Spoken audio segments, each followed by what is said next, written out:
Mhm.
Did you find what you were looking for?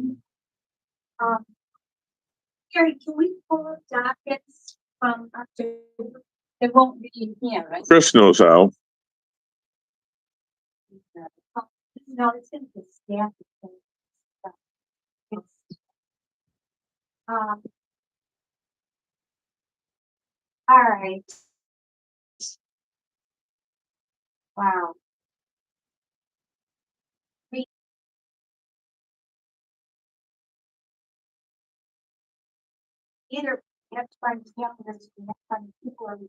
Chris does know how to do that, I think.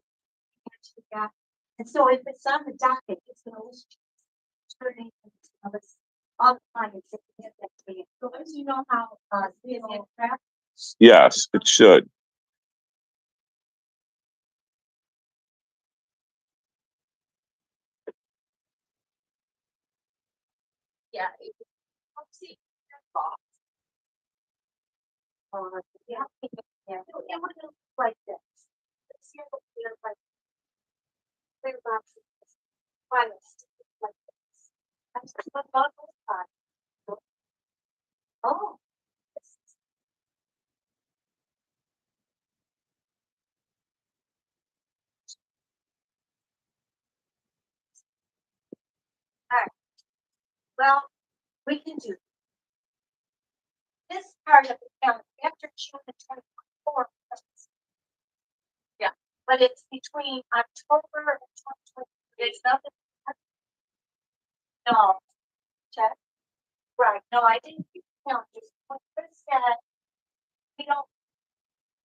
That's good. I'm gonna only have to do a couple on the old way for her.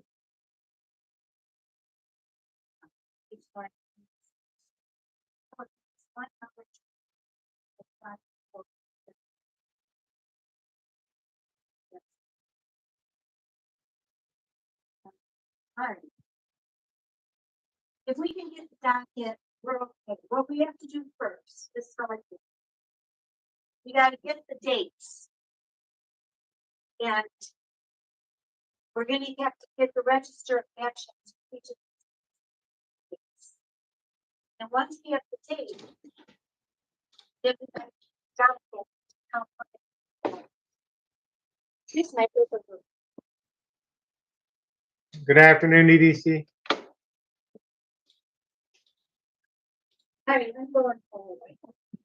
Afternoon, Your Honor. I'm good. Good afternoon. How are you doing? Good. Good. If I'm gonna ask a favor, let me know if it's possible. We have retained counsel as well as an interpreter here for the female number 5. Is there any way that we could also call in and handle her while we're doing the males from the female side? Yes. Oh, perfect. Okay, thank you. So bring them at your pleasure on the male side. And then whenever you want to zoom in on the female side, we need number 5 and counsel as well as the interpreter both present, ready to go on that matter. Thank you. All righty. All right, Mr. Janavia, just stand, hold tight, sir. As soon as they're brought to the camera, we'll call your case, okay? Thank you, Judge. Welcome. Good afternoon. Gentlemen, you're here. Have you spoken with an attorney? Okay, are they waiting to get fingerprinted? Yes. So both of you, I believe, need to get fingerprinted. So once you're gonna get taken to the back, get fingerprints, you'll be brought back out. And then once that takes place, we'll start your arraignment, okay? Okay.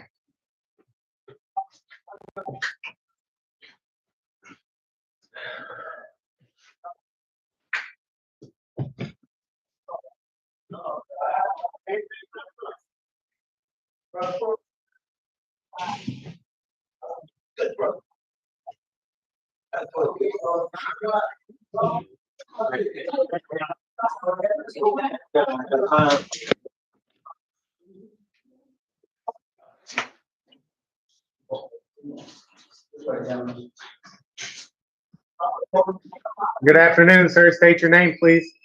Carl Pruitt. Thank you, Mr. Pruitt. And good afternoon. Mr. Pruitt, you're here for a couple of reasons. We're going to go through them one at a time. First, you have warrants for your arrest for failing to appear at the 36th District Court. On these matters, Mr. Pruitt, you're going to be released on a personal bond, no dollar amount. I'm scheduling a pretrial date via Zoom. You must attend May 28th, Wednesday, 8:30, 36th District Court, Judge Ramsey Heath. Understood, sir? Yes? Yes, Your Honor. Thank you, Mr. Pruitt. As with any criminal matter, you have a right to remain silent. Anything that you say orally or in writing can and will be used against you in a court of law. You have the right to an attorney present at questioning and at all future proceedings. If you cannot afford an attorney, Mr. Pruitt, the court will appoint you one at the public's expense. Did you hear and understand your rights, sir? Yes? Thank you. Thank you. This is on these ticket numbers. SP 1003632. This allegations took place June 22nd, 2019. Count 1, driver license suspended, repeat offender. SP 1246689, September 7th, 2021. Count 1, driver license suspended. Count 2, driver unregistered or untitled motor vehicle. Count 3, no insurance, misdemeanor on a 2012 Dodge SX 360438 for September 15, 2019. Count 2, no operator's license, multiple ops, no ops. Count 3, accident, fail to stop, and ID property damage, accident, hit and run.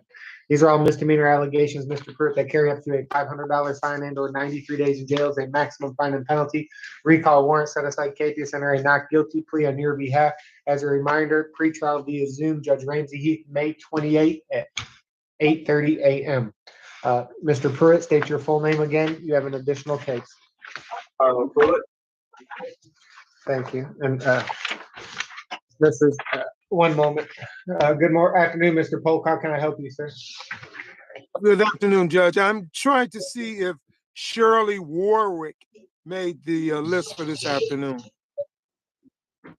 I don't see it, Madam Clerk. No. No Shirley Warwick. No Warwick All right. this afternoon. Thank you. Thank you very much. Have a good afternoon. Welcome. Thank You you. too. Thank you. Yeah. All right, Mr. Pruitt, this is case 2505751 People State of Michigan versus Carl Pruitt, identified in the complaint as defendant 2. Appearance for the people. Thank you, Magistrate. Good afternoon. Steve Vincent for the people, P71917. Good afternoon. Good afternoon, Justice Shai Pino Bray, 1790, on behalf of Mr. Pruitt, who has formal reading, understands his constitutional rights, and stands mute. Good afternoon. For waive formal reading under plea of not guilty. I'm scheduling 2 court dates, Mr. Pruitt. You must attend both probable cause via Zoom, May 22nd. That's a Thursday, 8:30. Judge Taylor. 36th District Court. You have a right to a preliminary examination in person, May 29th. That's 8:30, 36th District Court, Judge Taylor. Understood? Those two court date and times you must attend, Mr. Pruitt. Yes, Your Honor. Thank you. Not guilty, please enter on your behalf as the bond from the people. Magistrate, the people are asking 25,000 cash or surety. We're asking for monitorization. Being charged the way it is, the allegations are concerning.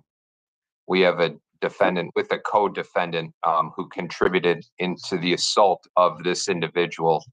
I don't want to get into the particulars. We've all read the report, but apparently, the only motive here was that the defendant didn't want this individual living in the house.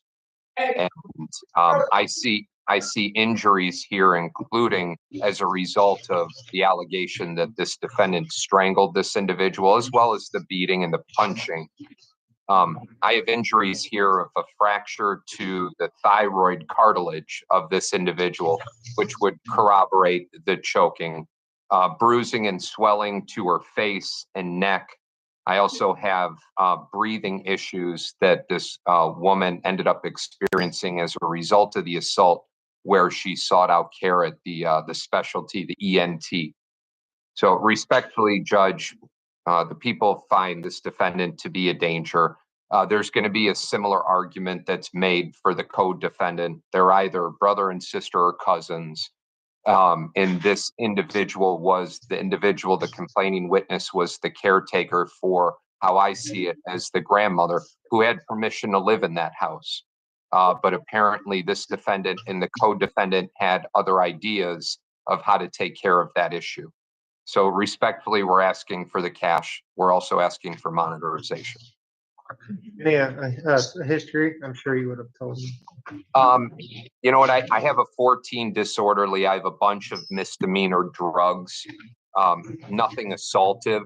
At least, I didn't see anything. Quite honestly, Magistrate, if there would have been an assaultive past, I think the people would have been asking for more. Thank you. Response.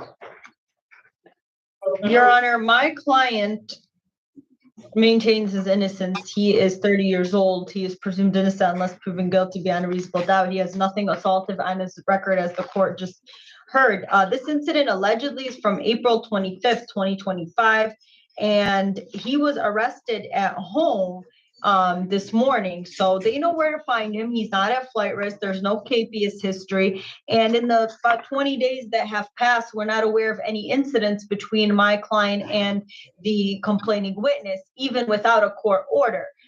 They know each other and there's no issues. In the 20 days that have passed, nothing has escalated. We're not aware of anything. Your Honor, I did look at the report and there are no witnesses listed. It says that the last paragraph said that they conducted a canvass at the incident location for cameras/witnesses with negative results. And it says no footage, did not witness, no footage, did not witness, no footage, did not witness. So as of now, we have a report with, he said, she said, I understand that the report indicates that there are injuries. I understand that. However, we weren't there, and I'm respectfully asking the court to consider a high personal bond. And if the court is not inclined to release my client without a tether, then I ask that my client be allowed to go to work. My client works Monday through Friday, 8 a.m. to 2 p.m. That is how he supports his 4 children. And given that he has nothing assaultive and that this is something, again, that happened about 19 days ago to be exact, with no incidents between the parties, I don't think that a cash bond here is necessary. I think the court can issue a tether and ensure safety to the complaining witness, Your Honor. Does he have another location to stay? He understands if he needs to go somewhere else, he will. Okay, thank you. So, Mr. Pruitt, counsel's advocated well on your behalf. Where I take consideration, sir, is you have no assaultive history, capious history that the court's aware of. These allegations are recent enough to be highly concerning to the court. It's alleged that you and co-defendant choked this woman, dragged her throughout the home, resulting in a number of injuries as alleged by the officers and placed on the record by the people. Apparently, she was treated at the scene and not transported to the hospital, though, given the allegations of Esker's report, based on your actions, she suffered a number of injuries, and that's also apparently per her nurse, as indicated in the investigator's report. These allegations are highly assaultive. They resulted in injury. These allegations took place on a woman over twice your age. That I do have high concerns regarding her safety, given these allegations and the extent of the injuries as alleged in the investigator's report, as well as apparently you had been residing together. And so, given your lack of history, I am going to set bond as recommended by your counsel at a $50,000 personal bond. Mr. Pruitt, during this bond, given the nature of these allegations as placed on the record, you are not to purchase or possess a firearm or any dangerous weapon. I have concerns for the reasons stated regarding the complaining witness's safety, so you are not to go anywhere near the Biltmore Street address till told otherwise by a judge. Absolutely no contact with the complaining witness, Ms. Kowalski, and that's no contact of any kind, orally, in writing, through a third party at their place of residency, employment, or through any forms of social media. And given the assaultive allegations and the extent of injuries as stated, you will be fit with a GPS tether to properly protect her safety. That will place you under a curfew of 9 p.m. to 6 a.m. That will give you plenty of time to get back and forth to work, but is going to monitor to ensure the complaining witness's safety. During the hours of 9 p.m. and 6 a.m., you're not to leave your home for any reason unless court ordered, and do not go anywhere near the Biltmore Street address. Is that all understood? And do you have any questions on your court dates or bond conditions, Mr. Pruitt? Yes, I have a question. Go ahead. So you said it's 50,000? Personal bond, that means you don't have to post any money. Just listen to the court. You'll be released after you're fit with the tether. That's a personal bond. But you have to listen to the conditions. Stay away from the Biltmore and the complaining witness. Understood? Yes, Your Honor. Any other questions on your court date or bond conditions? No, Your Honor. You're all set, Mr. Pruitt. Thank you, Your Honor. All right, we're ready on the female side. You ready, Mr. Zanadia? Yes, I'm ready, Judge. All right, thank you. Good afternoon again, and good afternoon, Madam Inquisitor. Good afternoon, Your Honor. Raise your right hand. Ms. Cox, do you swear affirm to translate from English to Spanish, Spanish to English to the best of your ability? I do. State your name and qualifications, please. Maria Cox, I was formerly a qualified interpreter, and now I'm a professional interpreter with 8 years of experience. Thank you. Please ask Ms. Santana Reyes to state her full name. Señora Santana Reyes, por favor, diga su nombre completo.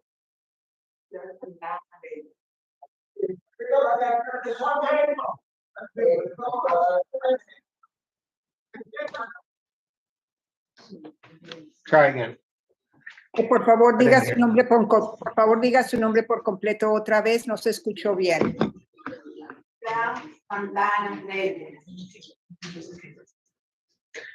Thank you. Gracias. This is case number 25057-546. People of the state of Michigan versus Elfida Altagracia Santana-Reyes. Este es el caso 2505754601, el Estado contra Alfida Altagracia Santana Reyes. Appearance for the people. Por favor, díganos, preséntense para las escrituras, empezando por el fiscal. Lisa Coyle, appearing on behalf of the people. Lisa Coyle, representando al Estado.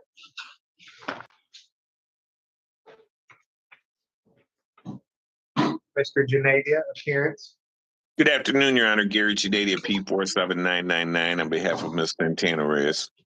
Es el abogado, buenas tardes, su señoría, el abogado Gary Jonaida dio el número de su licencia representando a la señora Santana Reyes. Waive any further reading, stand mute. Renunciamos a que lean los cargos en voz alta y se queda en silencio. Thank you, Mr. Junadia. Have you advised your client of her constitutional rights? Gracias, I señor have. Jonaida. ¿Usted le ha dicho a su cliente cuáles son sus derechos constitucionales? El abogado contestó sí. The court will waive formal reading, enter a plea of not guilty.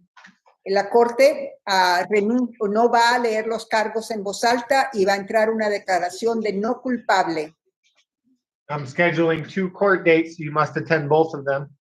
Le va a poner 2 fechas para las próximas audiencias y es obligatorio que se presente en las 2. Probable cause conference scheduled via Zoom Thursday, May 22nd, 8:30 a.m. Judge Jefferson. Empezando la primera audiencia será para lo que se llama causas propias, será el jueves 22 de mayo a las 8:30 de la mañana por vía Zoom con el juez Jefferson. You have a right to a preliminary examination in person the following Thursday, May 29th, 8:30, Judge Jefferson, 36th District Court. Entonces, también usted tiene el derecho para lo que se llama un examen preliminar, y eso sería el próximo, una semana después, el jueves 29 de mayo a las 8:30 de la mañana, también con el juez Jefferson. Do you understand the court date and times you must attend? Usted entiende las fechas y las horas de sus próximas audiencias que tiene que presentarse obligatoriamente. ¿Sí o no? ¿Entiende? Sí. Yes. Thank you, for the people. Gracias. ¿Qué dice el Estado, la Fiscalía? Your Honor, the people are recommending a $75,000 cash surety with a tether house arrest. Su señoría, el Estado está recomendando una fianza de $75,000 en efectivos con un grillete y también que queda en la casa sin poder salir. I do note Ms. Santana Reyes is 63 years old with no criminal history that I am aware of. Yo sé que la señora Santana Reyes tiene 63 años de edad y no tiene ninguna historia criminal que yo sepa. The complainant, Ms. Bustillo, is a 40-year-old woman who allegedly was having an affair with the defendant's husband. La señora que la acusa se llama Bustillo y es una señora de 40 años que se dice que estaba teniendo una relación con el esposo de la acusada. Allegedly, the defendant discovered this affair in November of 24. Supuestamente esta señora descubrió esta relación en noviembre del 2024. She began sending the complainant threatening messages also in November of 24. Y empezó a mandarle mensajes con amenazas también en noviembre del 2024. Reported by the complainant, she was seen outside of her home 3 times. Y según dice la persona que la acusa, ella la vio 3 veces cerca de su casa. On April 7th, about a month after the assault, Y el 7 de abril, más o menos un mes después de la agresión, the police reviewed Ring camera footage from a neighbor. La policía revisó una grabación de las cámaras que están en las puertas Bling. The complainant can be seen walking towards her husband's front passenger door of his work van out in the street. Y se ve que la señora iba hacia la parte del chofer de la camioneta del trabajo del esposo. Ella iba caminando hacia allá. Allegedly, as she begins to open the door, the black Explorer strikes her. Y entonces cuando ella empezó a abrir la puerta, se golpeó con la puerta del Explorer color negro. For the officer's narrative, the Explorer does not appear to brake or slow down after hitting the complainant. Y por lo que dice el policía, no parece que la puerta se puso menos rápido después que golpeó a la señora. The police checked the law enforcement information network, which confirmed the Explorer was registered to the defendant.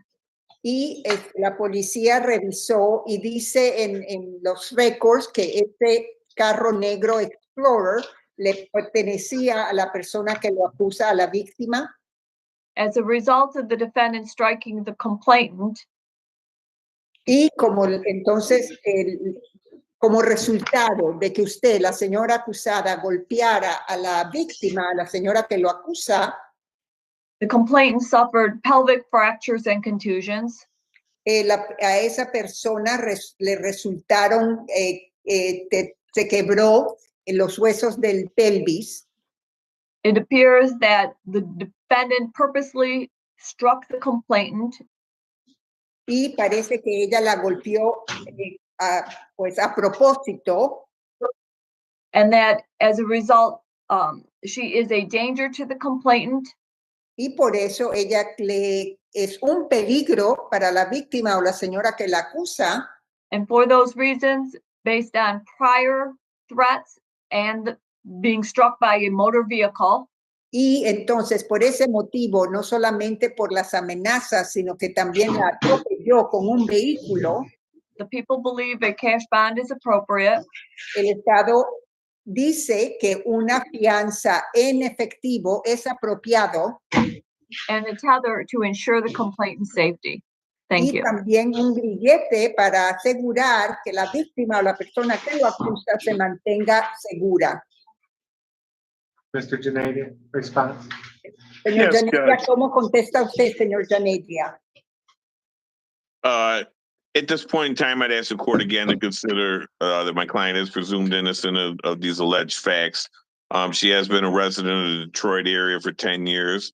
As indicated by counsel, she apparently has no record. There's All no right, Mr. prior. Janadia, we do have an interpreter present. I don't mean to cut you off, Oh, sir, but oh, you yeah, guys I'm speak sorry. a little choppy. No worries. I understand. El juez interrumpió al señor Janelia para que yo pudiera traducir. This is the interpreter, Mr. Janelia. Would you mind starting again? Absolutely. My client is presumed innocent, Your Honor. Mi cliente se le considera inocente. She's been a resident of the Detroit area for some 10 years now. Ella es residente de la ciudad de Detroit por los últimos 10 años, por lo menos. She does have strong family support. Ella tiene un apoyo muy bueno de su familia. She also has some medical issues. When she was taken to the jail this morning, she was placed in, taken to the hospital because she has some diabetic concerns and she had some other issues with her health. Ella también tiene problemas con respecto a su salud. Cuando la llevaron a la cárcel hoy, tuvieron que llevarla al hospital porque ella tiene problemas con la diabetes y tiene otros problemas de salud. As noted by the people, there are no priors. Como dijo la fiscalía, ella no tiene ninguna historia criminal anterior. And apparently, since whenever this incident occurred, there have been no other further incidents allegedly bothering a witness. Y Complaining. según la víctima o la persona que la acusa, desde que ocurrió este incidente, no han habido ningún otro incidente desde entonces. We do not have any objection to a tether. No tenemos ninguna objeción a que le pongan un grillete. And if the court feels that a cash bond is necessary, I would ask that it be less than the 75,000 that is asked for by the people. I would ask for something more in the area of maybe 25,000 cash surety, 10%. Y si tienen que poner una fianza que se tenga que pagar, yo entonces que sea mucho menos de lo que ha pedido la fiscalía de $75,000, pido que sean alrededor de $25,000, que nada más hubiera que pagar el 10%. I would like it noted that she did turn herself in on her own accord this morning with counsel. She has retained counsel. She's been advised by me, of course, to mind her own business, stay out of trouble, and make all court dates. Y yo quiero también indicar que ella se entregó voluntariamente acompañada por mí. Ella me ha contratado como su abogado privado y, por supuesto, yo le he dicho que se tiene que presentar en todas las cortes y que no se ponga en ningunos otros problemas. Thank you, Mr. Janadia. Gracias, señor Janeida. Thank you, Judge. Gracias, juez. Please mark Ms. Santana Reyes file medical for the reasons stated by her counsel, DDC. Thank you. Departamento de Cárceles, por favor, hagan una nota de los problemas médicos, como ha dicho su abogado. Ms. Santana Reyes, your attorney has advocated well on your behalf. Señora Santana Reyes, su abogado la ha defendido muy bien. As stated by both parties, you have no criminal history, assaultive or otherwise. Y como han dicho los dos partes, usted no tiene ninguna historia criminal de agresión o de ninguna otra clase. Therefore, I'm unaware of any capious history, and I'm considered that you surrendered yourself to address these allegations. Entonces yo también sé que usted no tiene ninguna historia de lo que se llama capias y que usted se ha entregado voluntariamente hoy. As well as the lack of contact I'm aware of between this March date and today with the complaining witness. Y también que yo no sé si ha habido, o sé que no ha habido ningún contacto desde este incidente el 8 de marzo hasta ahora con la víctima, la persona que la acusa. Where I do have concerns, Ms. Santana Reyes, is the safety of the complaining witness. Lo que sí me preocupa, señora Santana Reyes, es la seguridad de la víctima o de esa persona que la acusa. For the following reasons. Por estas razones. It's alleged that you were sending threatening messages to the complaining witness, numerous threatening messages during the month of November 2024. Porque la acusan de que usted mandó muchos mensajes con amenazas en el mes de noviembre del 2024 a esa persona. And allegedly, this was in regards to an alleged romantic relationship with your husband and another individual. Y entonces eso era sobre la supuesta relación romántica entre esta persona y su marido. Not only are there allegations of threatening messages, it's also alleged that you showed up outside the complaining witness's home on 3 separate occasions. No solamente hay acusaciones de que usted le mandó mensajes con amenazas, sino que también fue a la cerca o se la vieron cerca de la casa de ella en por lo menos 3 ocasiones. Now we have allegations of you alleged following through on threatening messages. Y ahora entonces tenemos la acusación que usted sí cumplió con las amenazas que le había hecho. We have Ring camera footage from a neighbor, as well as statements from the complaining witness that leans towards the likelihood of conviction. Entonces tenemos grabaciones de una cámara Ring de un vecino donde está grabado el incidente y también el testimonio que ha dado la víctima, lo cual llevaría a que probablemente la encuentre culpable. And the allegations are very serious, specifically count 1, which is assault with intent to murder, facing a possibility of life in prison or any number of years. Entonces, esas acusaciones en su contra son muy serias, sobre todo el intento de causar una agresión o daños a una persona hasta poder llegar a un asesinato, y eso podría llevar encarcelamiento por toda la vida o por muchos años. Given the allegations of sending threatening messages, being seen at the complaining witness's residence, and then allegedly following through with attempting to hit her with your vehicle, I do find you to be a danger to the complaining witness by clear and convincing evidence. Entonces, de acuerdo con el hecho de que usted mandó mensajes de amenazas, que la vieron cerca de su casa, que trató de atropellarla con un vehículo, todas esas cosas me convencen a mí que usted es un grave peligro para la persona, la víctima, a la persona que la acusa. Where these allegations alleged to have resulted in substantial injury to the complaining witness. Entonces creo que la evidencia es muy clara en su contra y esas cosas le causaron mucho daño a la víctima. For those reasons, I'm setting an intentional unaffordable cash bond to properly protect the safety of the complaining witness at $50,000 cash or surety. Entonces, por eso yo voy a poner una fianza para asegurar la seguridad de la víctima. La fianza es de $50,000, que es lo que se dice seguridad en efectivo. Given the allegations as placed on the record, there is to be no driving while on bond. debido a las acusaciones que han puesto aquí bajo las escrituras, usted no puede manejar o conducir un auto mientras esté bajo fianza. Given the numerous threats, you are not to purchase or possess a firearm or any dangerous weapon, the allegations. Debido a las varias amenazas que usted hizo, usted no puede poseer o comprar o tener en su posesión ninguna arma de fuego o arma peligrosa. You are not to have any contact with the complaining witness or the Chamberlain Street address. Usted no puede tener ningún contacto con la víctima o con la casa que queda en la calle Chamberlain.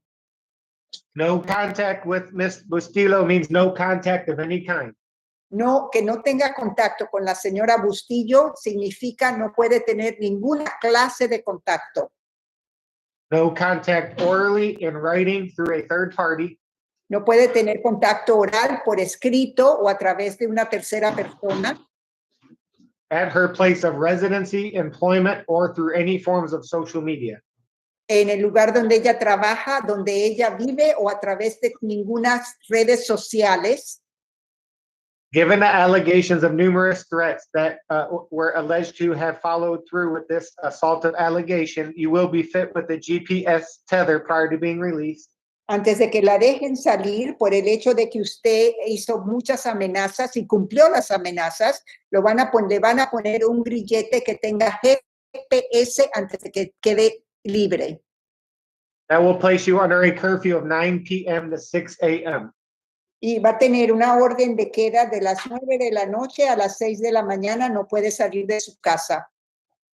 During those hours, you remain home, not to leave for any reason unless court ordered or medical. Entonces, durante esas horas no puede salir de su casa por ningún motivo, a menos que sea para asuntos de la corte o algo relacionado con la medicina o visitas al doctor. Mr. Janeda, is that an unaffordable bond? Señor Geneida, ¿eso es una fianza que ella no puede pagar? Did you say there was a 10% aspect to the 50,000, Judge? Dice usted que habían 10% de esos $50,000. No, sir, cash surety. No, señor, tiene que ser todo en efectivo. It could be potentially unaffordable, Judge. I'd have to speak with her family.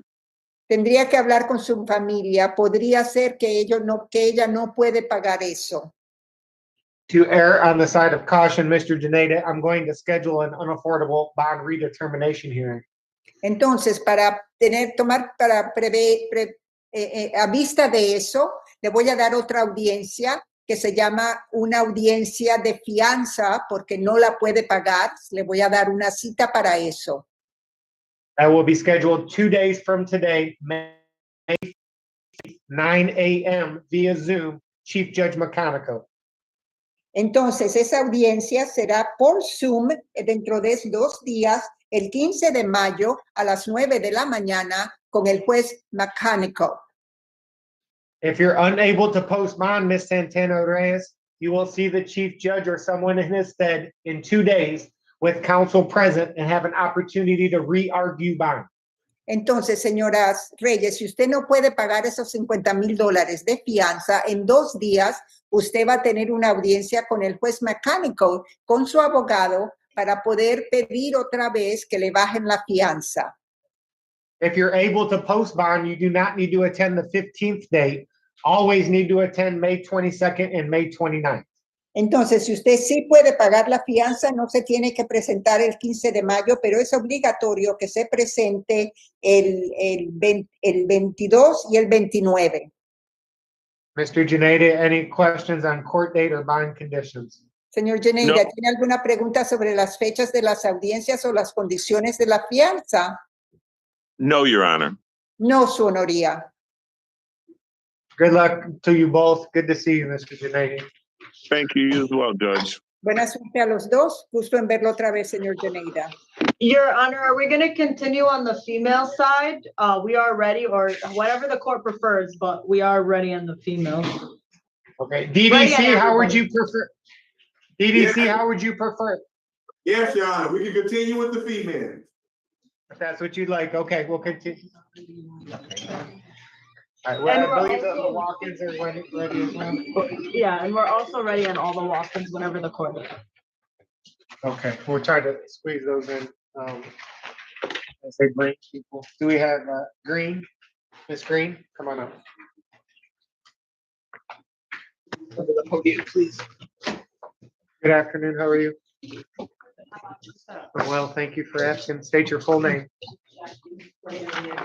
Thank you, Ms. Green. You're here for case 100600643, People State of Michigan versus Janice Cornelia Green. For the people, Magistrate, the people are not going to be appearing on Ms. Green's case. thank you. Ms. Shad. Jessica Scheib on behalf of Ms. Green, who has formal reading, understands her constitutional rights and stands mute. Wait, formal reading and her plea of not guilty, Ms. Green. I'm scheduling a pretrial via Zoom, May 23rd. That's a Friday, 8:30, Judge Jones, 36th District Court. Understood? Via Zoom. Yes? Speak nice and loud for us. Yes, yeah. Thank you, ma'am. Not guilty, please enter it on your behalf. Esteban. Esteban, Your Honor, this is a 15-year-old case, respectfully asking the court to consider a personal bond. It's my understanding that this was taken care of according to my client. She has a valid license, which is weird because you would not be able to get one if this was not taken care of, but I know we're here for arraignment. She'll get it cleared up at the pretrial, so respectfully asking for personal bond. It's non-assaultive. Ms. Green, I appreciate you surrendering yourself to address this allegation. As your counsel stated, this took place back in 2010. Non-assault $1,000 personal bond. Council's indicated you have a valid license, but as a condition, no driving of any vehicle unless you have a driver's license. Understood?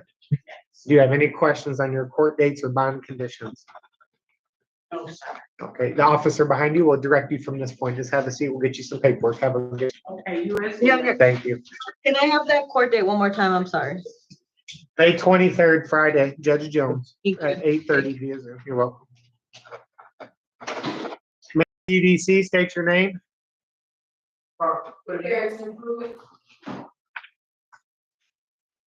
You say Miss Pruitt, was that right? Yes, Erickson Pruitt. Thank you, and good afternoon. You are here on case number 25057-519, People State of Michigan versus Carrington Ajane Pruitt, identified in the complaint as the one for the people. Thank you, Magistrate. Steve Vincent, P71917. Jessica Scheib on behalf of Ms. Pruitt, who has formal reading, understands her constitutional rights and stands mute. For waive formal reading under plea of not guilty, Ms. Pruitt, I'm scheduling 2 court dates. You must attend both of them. Probable cause scheduled via Zoom, May 22nd. That's a Thursday, 8:30, 36th District Court, Judge Taylor. You have a right to a preliminary examination in person, May 29th, 8:30, 36th District Court, Judge Taylor. Did you hear and understand those 2 court date and times you must attend, Ms. Pruitt? Yes. Not guilty, please enter it on your behalf, Esteban, from the people. Magistrate, co-defendant to Mr. Carl Pruitt, who you had just arraigned, allegations including the dragging and punching and strangulation, substantial injuries here. Magistrate, I'm going to request the same amount that I previously did. The people do feel as though this defendant is a danger. However, with that being said, the people also know that you gave the co-defendant a $50,000 personal with tether and a curfew. Thank you, APA. Response. Your Honor, my client is not on probation or parole, nothing pending. I'm not aware of priors, no capious history. Again, this is about 20 days ago. No incidents that we are aware of after. Understands, can be at that address, understands no contact, so respectfully asking the court for the same bond. She employed? No, Your Honor. Thank you.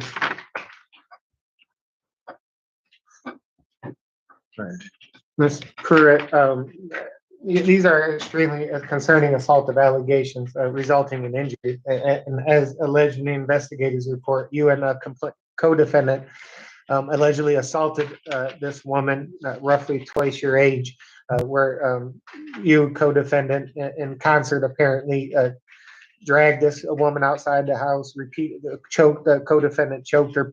You allegedly punched her repeatedly in the face, causing a swelling of the left eye. Officers observed a number of injuries, scratches, swelling, bruising. She was treated on the scene apparently and not transported by medics. Those give the allegations of the assault with co-defendant escalating to a point of injury and a number of assaults as just placed on the record, dragging out of the home by the throat, all gives the court concern regarding the safety of this complaining witness. You have no history, Ms. Pruitt, criminal or capious that I'm aware of.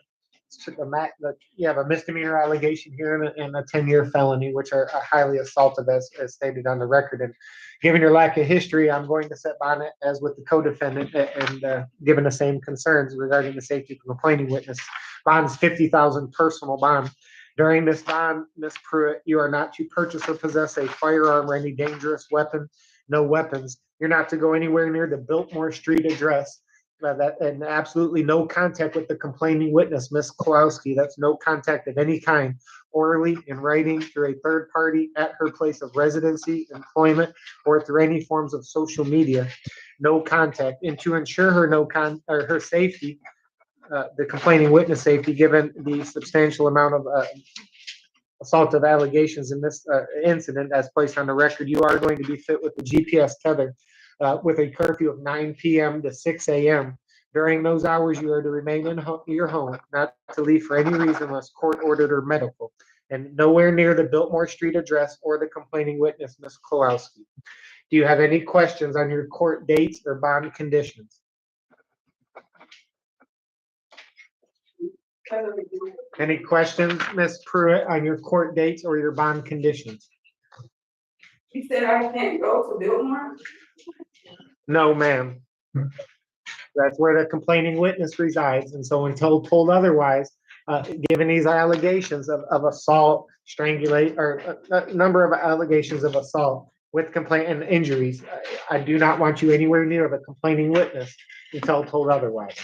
So you cannot go to that address and stay away from the complaining witness. Do you have any other questions regarding your court dates or your bond conditions? If you tell me not to go to that address, that's where I live. That's also where the complaining witness resides, and you're the okay. What's that? Ms. Shive, do you want? So ma'am, thank you, Anna. So ma'am, anything you say right now, Kenton, will be used against you. It's all part of the record. There's prosecutors on. You were given a personal bond, which means you don't have to pay anything to get out. However, the court has conditions, and that's part of your bond. So at this time, while this is pending, the court is saying you cannot go to that address while this is pending. That's part of the court order. So you're gonna have to stay somewhere else. I believe she was attempting, I think I was hearing her say that she doesn't reside there, but that's what I have in the report. Anything, Ms. Shiver, from the people that the complaining witness doesn't reside at this Biltmore address? Because that's what I got. I leave that to the people, Your Honor, because I don't have information other than what my client is telling us, but I know that the court needs independent confirmation or something from the people or any notes.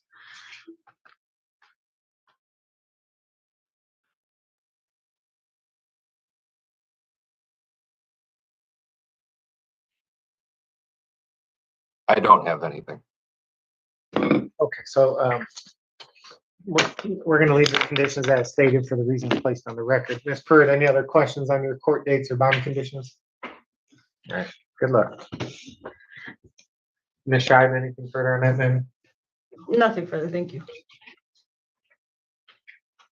All right, we have another walk-in that's ready. Jones, Geraldine Jones, come on up. All right, ma'am at the DDC, what's your name? Howie Johnson. What was it? Howie Johnson. All right, Ms. Johnson, you're going to be next, okay? Just give us one moment. Good afternoon, Ms. Jones. State your full name. Thank you. And this is case 2304576. People State Commissioner versus Geraldine Jones for the people. I'm sorry, I tried to beat you before you ended up calling the case. The people are not going to be hearing from Miss Jones. And since Miss Johnson is on the screen, just to let you know, that people are not going to be appearing on Miss Johnson's case either. Thank you, APA. All right, Ms. Shive for Ms. Jones. Jessica Shive on behalf of Ms. Jones, who has some more reading, understands her constitutional rights, stands He is present in the courtroom. For waive formal reading and her plea of not guilty, Ms. Jones, I'm scheduling a pretrial date via Zoom. You must attend May 28th. That's a Wednesday via Zoom, 8:30, Judge Bryant at the 36th District Court. Understood? Not guilty, please enter it on your behalf. Waive formal reading as the bond. Shad, Your Honor, as to bond, this is a matter allegedly from 2021, entered 2023, never been arraigned. My client walked in, not on probation or parole, nothing pending. No incidents between the parties that we are aware of, understands no contact, charges a misdemeanor. Respectfully asking the court to consider personal bond. Ms. Jones, you've surrendered yourself, which I appreciate. You have no history, criminal or habeas. Allegation took place in 2021. It's non-assaultive. For those reasons, I am going to set bond at a $5,000 personal bond. You do not have to post any money. You'll be released. But during this bond, given the complaining witnesses, allegations, investigators report, you're to have no contact with his place of residency, employment, or through any forms of social media. No contact with Mr. McNary while on bond. Do you have any questions on your court date or bond conditions? I just need paperwork because I lost my job because I need paperwork stating that I came today and that warrant is no longer for me. Okay, we'll get her something correct. Thank you. Any other questions? Have a seat. Officer will get you some paper before you go. Thank you. You're welcome. Okay, Ms. Johnson, good afternoon. State your name, please. My name is Holly Johnson. Thank you. And this is on case 2504528, People State of Michigan versus Holly Maria Johnson. Ms. Shine. Justice Schreiber, on behalf For waive formal reading and her plea of not guilty, Ms. Johnson, I'm scheduling a pretrial date via Zoom. You must attend May 23rd. That's a Friday at 8:30, 36th District Court, Judge Jones. Understood? Yes. Not guilty, please enter it on your behalf, Esteban. As to bond, Your Honor, I'm asking the court respectfully for a personal bond. As the court can see, this is non-assaultive. I thought they were supposed to be taking people into custody for this, but there's no capious history, not on probation or parole, nothing pending. 41 years old, employed, family ties, community ties, was with family, and respectfully asking for a personal bond. Ms. Johnson, you have no history. I'm aware this is not an assaultive allegation. I reviewed the investigator's report. For those reasons, bond will be set at $2,500 personal bond. You're being released, Ms. Johnson. You don't have to post any money.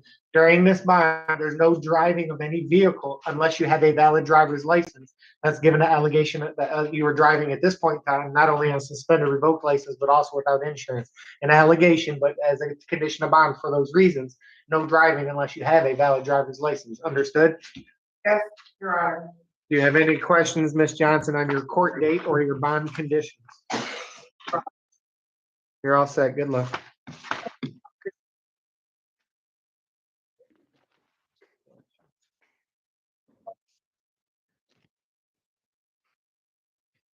Your name, please? Maya Hatcher. Thank you, Ms. Hatcher. Good afternoon. You're here for a couple of reasons, Ms. Hatcher. We're going to go through them one at a time. First, you have a couple of warrants for your arrest for failing to appear at the 36th District Court. On these matters, Ms. Hatcher, you'll receive a personal bond, no dollar amount, and I'm scheduling a pretrial date via Zoom. You must attend May 27th. That's a Tuesday at 8:30, 36th District Court, Judge Millhouse via Zoom. Understood? As with any criminal matter, Ms. Hatcher, you have a right to remain silent. Anything that you say orally or in writing can and will be used against you in a court of law. You have the right to an attorney at questioning and at all future proceedings. If you cannot afford an attorney, the court will appoint you one at the public's expense. Did you hear and understand your rights, Ms. Hatcher? Yes, sir. Thank you. This is on ticket number SP 990174, April 29, 2019, count 1, drove while unlicensed, count 2, no insurance misdemeanor on an 03 Dodge. These are misdemeanor allegations carrying up to a $500 fine and or 93 days in jail is a maximum fine and penalty. Recall warrant set aside. Capias not guilty. Please enter. Personal bond, Ms. Hatcher. Pretrial, Judge Millhouse, May 27th. State your full via Zoom, 36th District Court, 8:30. State your full name again. You have an additional case. Please state your name again, Miss. Thank you. You have another case we're going to call, and this is on case 2504529 People State of Michigan versus Maya Erica Hatcher, also known as Maya Hatcher. Appearances. Lisa Coyle, appearing on behalf of the people. Jessica Shebb on behalf, Ms. Hatcher, who has formal reading, understands her constitutional rights and stands in. Thank you. Court waived formal reading on her plea of not guilty. Ms. Hatcher, I'm scheduling a pretrial date via Zoom, or strike that, that's in person. This is a pretrial in person. You have to come down to 36th District Court. That's 421 Madison, downtown Detroit, next door to Comerica Park and Ford Field. And that will be scheduled in front of Judge Austin.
They reside together. I would ask for her not to be able to return to that residence during the pendency of this case at this point, Your Honor, as well. Thank you.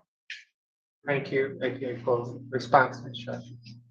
So, Your Honor, she's not on probation or parole or nothing pending and no prior criminal history. I'm not aware of those that was just mentioned. And as we heard, the complaining witness refused to prosecute or proceed. Your Honor, she's a high school grad. She has no capious history. We already see in the report that she had came back to get her belongings. The police saw that, so she's not staying there. She's staying with family, understands no contact. She has a job and she has 2 kids to support. And this is charged as a misdemeanor. Medics were refused. The report, there's not much in it. I know that the people brought some stuff up about a door and all, but it's not in this case. I don't see it in this report. All we have in front of us is what she's charged with, and it's this. So I'm respectfully asking the court to consider a personal bond and absolutely no contact with the address or complaining witness. And I don't have any priors for her, Your Honor. Thank you. I apologize. That is the other case. I'm sorry. I looked at the date. I apologize. That door was the other case. Sorry. No worries. Thank you. It make notice or notice of the door in the report, and I believe that's probably why you stated, but there's no charge on it. Ms. Hatcher, these are concerning allegation noted. You have other allegations pending, which apparently involve the same complaining witness, but no convictions I'm aware of, no assaultive or otherwise, no capious history. This is charged as a misdemeanor. Given the lack of history, Ms. Hatcher, criminal or capious or convictions against assaultive against this individual or anybody, bond is going to be set as recommended by your counsel at a $25,000 personal bond, and that's also considering your employment status as relates to ability to post bond, as well as counsel has indicated you're residing at another address. And to ensure the safety of this complaining witness, I am going to order a no contact and a no, during this bond, this is assaultive, so you're not to purchase or possess a firearm or any dangerous weapons, no weapons. You're not to go back to the DeQuinder Street address while on bond, and absolutely no contact with Mr. Swanigan. And that's no contact of any kind, orally in writing through a third party at his place of residency, employment, or through any forms of social media. So regardless of your guilt or innocence, Ms. Hatcher, you can have no contact with Mr. Swanigan. That's a condition of this bond. And that could get you possibly locked back up just for not listening, just regardless of your guilt or innocence. So it's very important you listen to the court. No contact of any kind with Mr. Swanigan. 25,000 personal bond. Any questions, Ms. Hatcher, on your court date or bond conditions? What's that? No, sir, I have no questions. All right, people or defense, anything further? Nothing further, thank you. Thank you. Ms. Shive? Nothing further, thank you.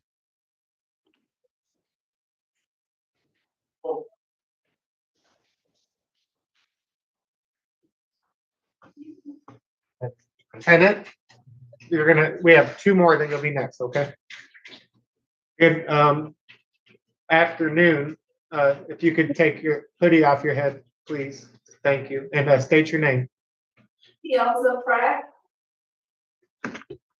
Thank you, Ms. Pratt. You're here on case, well, a matter, you have a warrant for your arrest for failing to appear on case number 230444967, People State of Michigan versus Telzia Pratt, identifying the complainant as defendant 2, also known as Telzia Michelle Pratt, Telzia Pratt, Telzia Michelle Pratt, Telzia Pratt. Parents for the people. Lisa Coyle appearing on behalf of the people. Jessica Shive on behalf of Ms. Pratt, who has formal reading, understands her constitutional rights and stands mute. Court will recall warrant, set aside Capious, waive formal reading, enter plea of not guilty. Ms. Pratt, I'm scheduling a pretrial via Zoom. You must attend May 23rd, 8:30, Judge Jones, 36th District Court. Understood? That's via Zoom. Not guilty plea is entered as to bond from the people. Your Honor, both defendants had failed to appear on their jury trial date. That was back in August of 24. They both had a 3,010% KPS. You arraigned on the bench warrant the co-defendant on the 29th of April, gave a $25,000 personal bond. I have no objection to a $25,000 personal, no contact with the complaint in this matter. Thank you, A.K. Coyle. Response. No objections, Your Honor. Nothing pending. We explained she needs to make it to court. We have updated contact information. All right, Ms. Pratt, you've missed court as stated. Looks apparently why you're here. These are assaultive allegations. Ms. Pratt, you got to show up to court. I can't stress that enough. You're likely just to get locked back up if you don't show up. And this cycle will continue until you show up and adjudicate, defend yourself in some form or fashion. So you got to show up, man. Given the advocacy from both parties, these allegations took place in 2023. They are assaultive, but bond is going to be set for a $25,000 personal bond. Given these assaultive allegations, regarding threats and the investigators report weapons alleged to are swinging around during this bond, Ms. Pratt, you are not to purchase or possess a firearm or any dangerous weapon. No contact with any complaining witness, including the Tyners, all three Tyners. No contact means no contact of any kind, orally and writing through a third party at their place of residency, employment, or through any forms of social media. No contact with any complaining witness. Is that understood? Yes. Do you have any questions on your court dates or bond conditions? The fair date, May 28th, Yes, via Zoom, May 23rd. May 23rd. That's on a Friday. On a Friday via Zoom. Okay, Any other questions on your court date or bond conditions? no. Show up to court, ma'am. Good luck.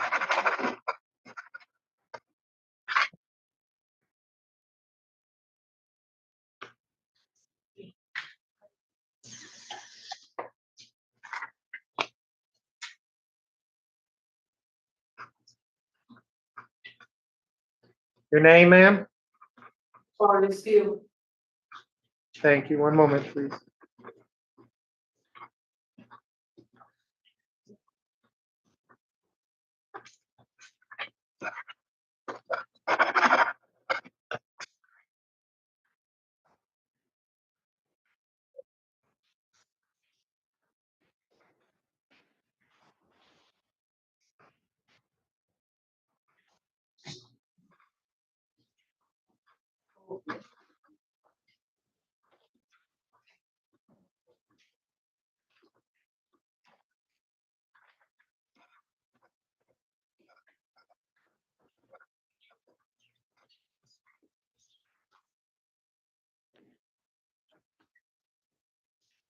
Thank you, Ms. Steele. Ms. Steele, you're here because you have a warrant for your arrest for failing to appear at the 36th District Court on case 24060-156, People State of Michigan versus Safariat Victoria Steele appearances. Lisa Coyle appearing on behalf of the people. Thank you. Jessica Shive on behalf of Ms. Steele, who has formal reading, understands her constitutional rights and stands here. Thank you. Court will recall warrant, set aside Capious waive formal reading and her plea of not guilty. Ms. Steele, I'm scheduling 2 court dates. You must attend both of the probable cause conference via Zoom, Friday, May 3rd, 8:30, 36th District Court, Judge Giles. You have a right to a preliminary examination in person, May 29th, Thursday, 8:30, 36th District Court, Judge Giles. May 23rd, May 29th. Understood, Ms. Steele? You understand those court dates you must attend, ma'am? Did you say no? Say yes, yes, I do, Your Honor. Your Honor. Okay, thank you. Thank you. Recall warrant set aside Capious, not guilty, please entered. For the record, I have a Capious for $30,000 cash, March 27th of 2025, which I have no authority to change for the people. Lisa Coyle appearing on behalf of the people. There's nothing further to add on that, Your Honor. Thank you. Well, Ms. Shine. Your Honor, may I ask if Judge Giles' courtroom was contacted Yes, on the KPS? Yeah, Madam Clerk, yes. My understanding is yes. Is that correct, Madam Clerk? Is it? It's unaffordable, and he was contacted and said, don't change mine. Yes, Yes. No, don't be sorry. Thank you. So, Your Honor, I would have asked for a personal bond, but I know the court does not have authority to change the bond, so I asked for the earliest redetermination hearing date, which I believe is 2 days. Okay, thank you. One moment.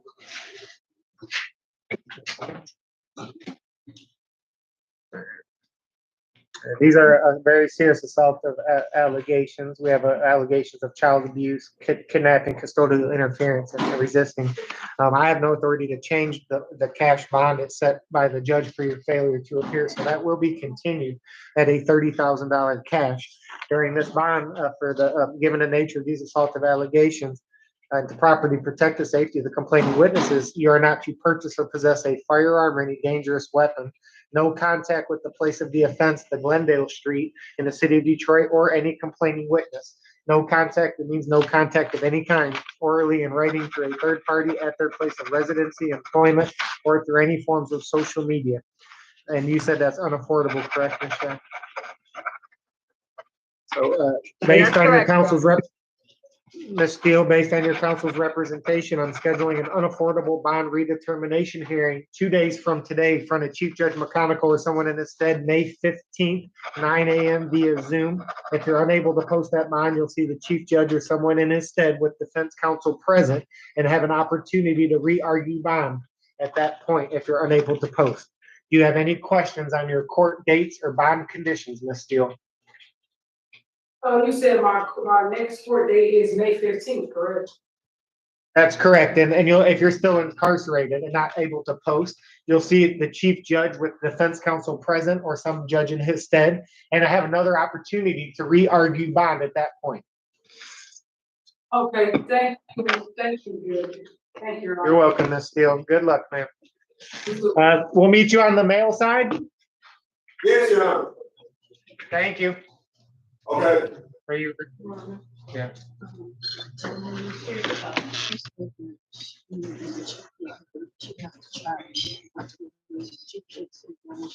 Okay, I will recall. Okay.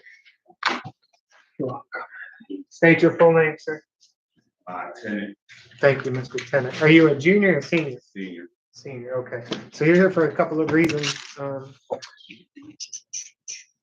Any objection calling them together, Ms. Shad? This is, Mr. Tennant, the son or the father? I'm Yeah, so sorry. thank you. Yeah, sorry, Your Honor, if I can make the clarification. So they're both in the courtroom. They both have cases today, but. Gotcha, okay. You have one, Yeah. I got you. I apologize. I see they were Okay. together. So we're gonna call them separate because they're separate. Okay, so Thank you. this is Thank the This is the senior, so this is case 25045-277. People State of Michigan versus Ahmad Rashad Tennant, also known as Ahmad Rashad Tennant. For the people. Lisa Coyle appearing on behalf of the people. Thank you. Jessica Scheib on behalf of Mr. Tennant Senior, who is formal reading, understands his constitutional rights and stands here. Thank you. Court waive formal reading under plea of not guilty. Mr. Tennant Senior, I'm scheduling an in-person hearing here in the 36th District Court. That will be in front of Judge Austin Garrett on May 23rd, Friday, 8:30 a.m., 36th District Court, in person, sir. Understood? Not guilty, please enter on your behalf, waive formal reading as the bond from the people. Your Honor, as to Mr. Tennant's case, I do note he does have an assaultive background, but it's old. The 2003 domestic violence, 2008 aggravated assault. This case dates back to May of 24. It was not signed until a year later. So, but I do note there was a prosecutor's note that said in March of this year, the complainant is still interested in this case and prosecuting. So based on the fact that it doesn't appear there's anything since, no objection to a $25,000 personal bond and no contact with Ms. Tiffany Williams. Response, Ms. Scheib. No objections, Your Honor. Thank you. All right, so sir, this is an assaultive allegation. I'm unaware that you have any capious history on this matter. You've surrendered yourself to the court to address that, and I'm appreciative, and you've been patient this afternoon waiting for your case to come. This allegation took place going on a year, about a stay shy of a year. This is an assaultive allegation with that's concerning regarding the safety of this complaining witness, and for those reasons, I'm going to order set bond is recommended by both parties, $25,000 personal bond. But given this assaultive allegations and the concerns I have regarding the complaining witness, during this bond, you are not to purchase or possess a firearm or any dangerous weapons.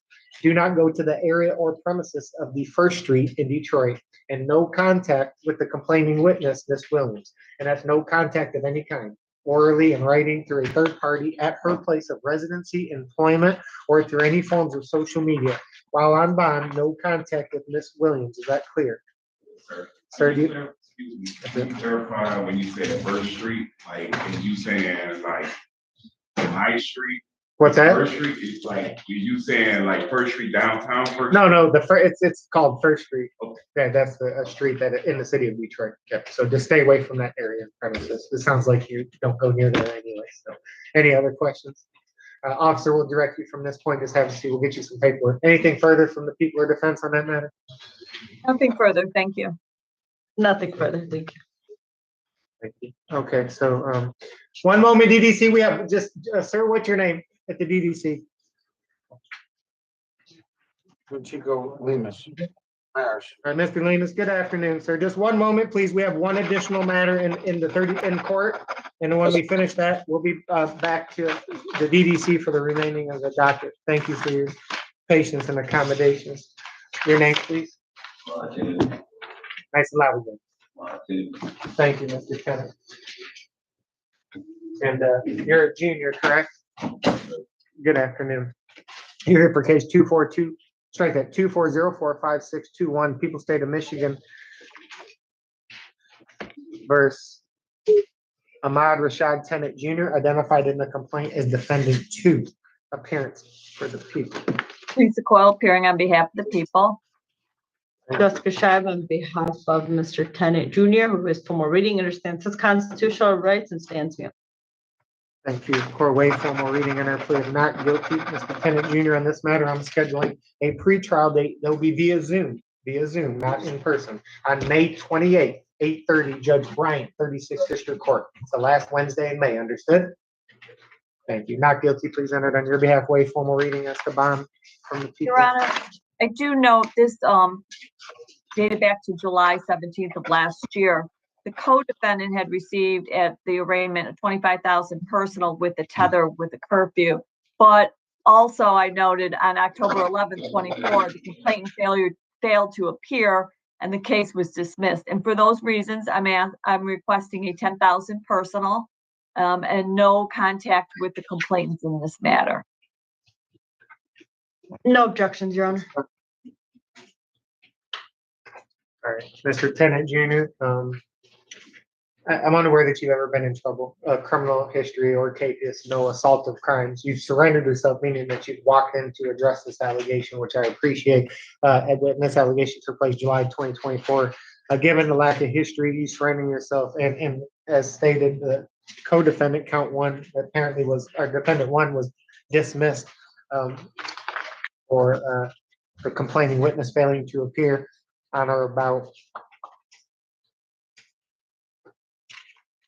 October of last year. And for those October reasons, I'm 11th. going to. Thank If you you, I want appreciate the that. exact date. Yeah, thank you. That's helpful. So Mr. Tennant Junior, for those reasons, bond will be set as recommended, $10,000 personal bond. Given your age as well as the nature of these assaultive allegations, sir, there is no use of any illegal controlled substance, no alcohol. You're not to purchase or possess a firearm or any dangerous weapon. That's given your age, you have no legal right to do any of those. And you're not to have any contact with the complaining witnesses, Miss Strapowski or Mr. Parker. No contact means no contact of any kind, orally in writing, through a third party at their place of residency, employment, or through any forms of social media. No contact with the complaining witnesses while on bond. Do you have any questions on your court date or bond conditions? Absolutely. It's the last Wednesday in May, May 28th, via Zoom in front of Judge Bryant at the 36th District Court. Understood? What's that?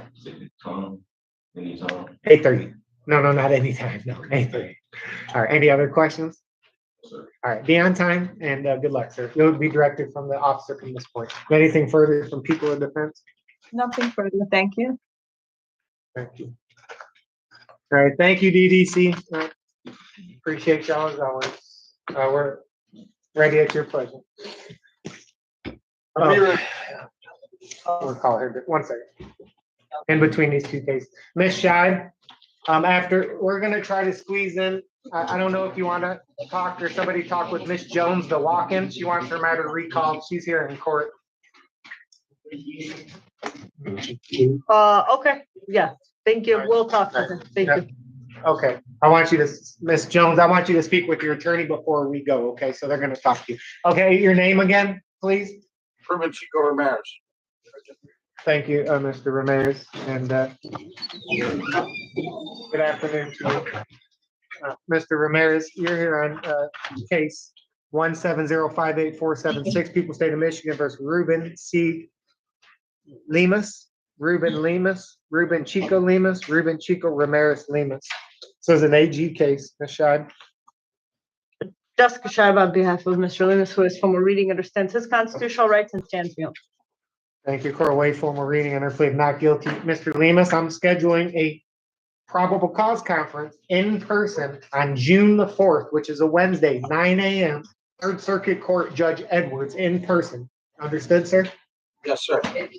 Not guilty. Thank you. Not guilty. Please enter on your behalf. Ms. Scheid at the bond. As to bond, this is not assaultive. Respectfully asking the court to consider a personal bond. He's never been arraigned on this matter, not on probation or parole or anything pending.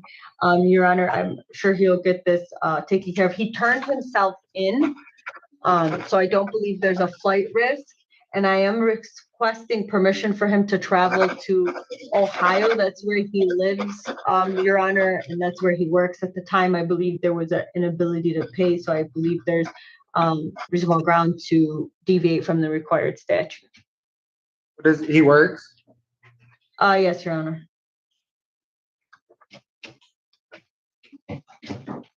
This is a non-assaultive allegation, Mr. Lemus. It's a concerning allegation. It's alleged that you owe back child support of over $67,166.10. You've surrendered yourself. You have no criminal assaultive history or capious history that I'm aware of. I am statutorily obligated to set bond at least 25% of the alleged arrearages. I do find good cause for the reasons placed on the record. Bond is going to be set as recommended by your counsel. $25,000 personal bond. Mr. Lemus, during this bond, you will be allowed to travel to Ohio to reside and work. Thank you, Your Honor. You have it? You're welcome, Mr. Lemus. So, Mr. Lemus, this probably goes without saying, but I'm going to anyway. You have to show up to your court date. So regardless, you got to show up whether anytime is directed, okay? I have custody of my daughter, not my other daughter. So that's somebody can come to her. Okay. Well, just make sure and show up, Mr. Lemus, and good luck with everything. Thank you, sir. You're welcome.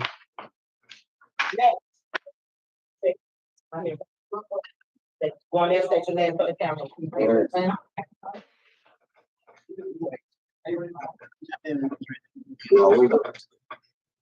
you. Your name? Your name? Matthew Bennett. You say, thank you, Matthew Bennett. Good afternoon, sir. To you too as well. Thank you, appreciate it, sir. You're here on case 25057-603, People State of Michigan versus Matthew Josiah Bennett. Parents for the people.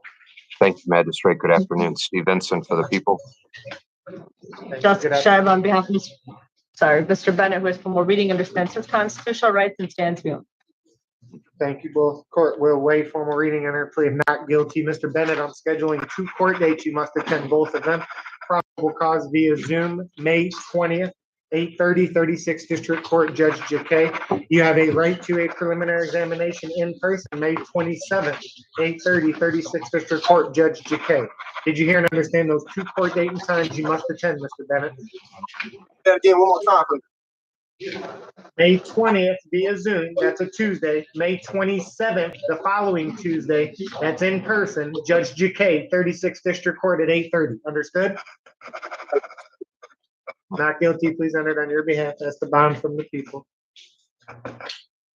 Regarding this particular matter, we're going to be asking for a 20,000 cash or surety. We're going to be asking for a tether as well as a curfew, as well as the defendant not being able to leave the state. He's currently on probation out of Oakland County. He pled to a felony larceny by conversion. He's going to be on probation through next year. And here, allegedly, the defendant didn't like what he found in his girlfriend's phone, taking it out on her, allegedly assaulting her, including the pushing, the pulling of the hair, and then the choking the individual allegedly to unconsciousness. Then there were threats, but this is twofold. Those allegations are concerning in and of themselves. But then, as we also know, we have the jail calls that were made by this defendant to his mother. Apparently trying to get mom to contact the complaining witness to prevent her from talking and or testifying regarding this matter. We also have the defendant allegedly attempting to try to contact the complaining witness. She's in fear for her life. The mom actually did reach out to the complaining witness, but the complaining witness wanted no part of that. She wants to move forward with this respectfully based on the allegations, the way it's being charged and what we know. We're asking for the cash. We find this defendant to be a danger. We're also asking for that tether as well as a curfew. As you can see, Magistrate, also in those phone calls, there was something regarding this defendant leaving the state, planning to leave so in the next week or so. I was going to school. I'm actually on probation, like you said. Sir, everything you say right now can be used against you. Okay.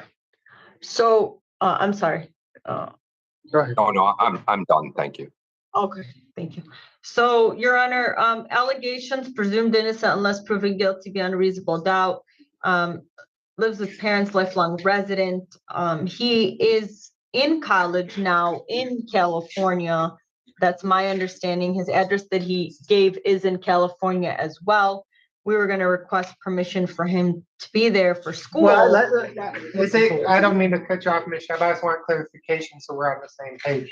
I see a California street in Highland Park. Are we, I don't know, it's not, is it California Street or the state of California? Because I have an address on California Street. So I just want clarification. Yes. So, sir, you indicated that you're in college right now? And what state is your college in? California, in Cupertino, California. I do live on California Street, 254, Highland Park, Michigan.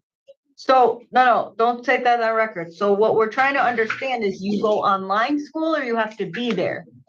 I have to be there. Okay, Well, so. Ms. Shive, are how you- does he go, yeah, that's a little confusing, how he attends That was school my in question. California when So- he lives in Michigan. I play football there as well. So as is your semester right now, are you currently in classes? Is the court's trying to understand where I'm currently you in need class. to be? I'm sorry? Yes, I'm currently in class. Okay, so how do you go to school there if you're here? I actually asked my teachers, can I get a leave to come back home and handle some business? Okay, so, okay. Classes as well. So what it sounds like is that he lives in California, goes to school in California. What's also confusing is he lives on California Street here. He's saying he's enrolled in college there. I'm asking, regardless, I'm asking the court to consider a personal bond, and if the court is not inclined to do that without a GPS tether, then we understand, but the problem here is gonna be him getting to school and if he's gonna be allowed to travel to California, and that's how he's gonna go. He's 21, I know the court encourages, college, and he plays football, and I don't want him losing out of all of that, but I understand that the court has to weigh safety communities to the community, but I will say that I'm not aware of Capia's history, so he understands that he needs to be at his court dates no matter what. I do see that his next court date is on the 20th, which would be on Zoom, but the court date after that would be the 27th, which is in person, and he understands that if he misses court, he'll could end up in jail with a cash bond for missing court. I don't have any Capia's history for him. Allegations, I know that the police weren't called to the actual scene. The complaining witness allegedly walked into the police station. There were no visible injuries according to the complaining witness as well. And I know that the report indicates the jail calls. However, we don't have we haven't heard those calls, but we know what the report says those calls say. But at the time that he contacted or allegedly contacted or had someone contact the complaining witness, there was no contact order because he's being arraigned right now. So I'm asking the court to consider a high personal bond. And as far as the tether, I don't know how the court's going to want to handle that with his school there. I'll leave that to the court, but I'm asking for him to have the opportunity to stay in school and handle his matters as well. Magistrate, if I may, I didn't want to interrupt Ms. Shive, and I understand she's just doing her job. I just want to bring up a few things. The jail calls didn't have to do with anything California related. It had to do with Iowa. Secondly, this defendant is on probation right now. And I understand everybody has a job to do and they're trying to frame their position as well as possible.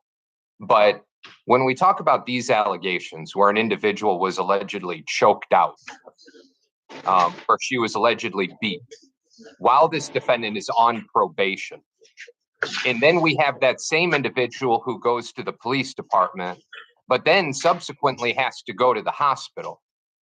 I can appreciate the fact that, that an argument has to be made on behalf of this defendant. But the damage control here to say, just continue to do as you do.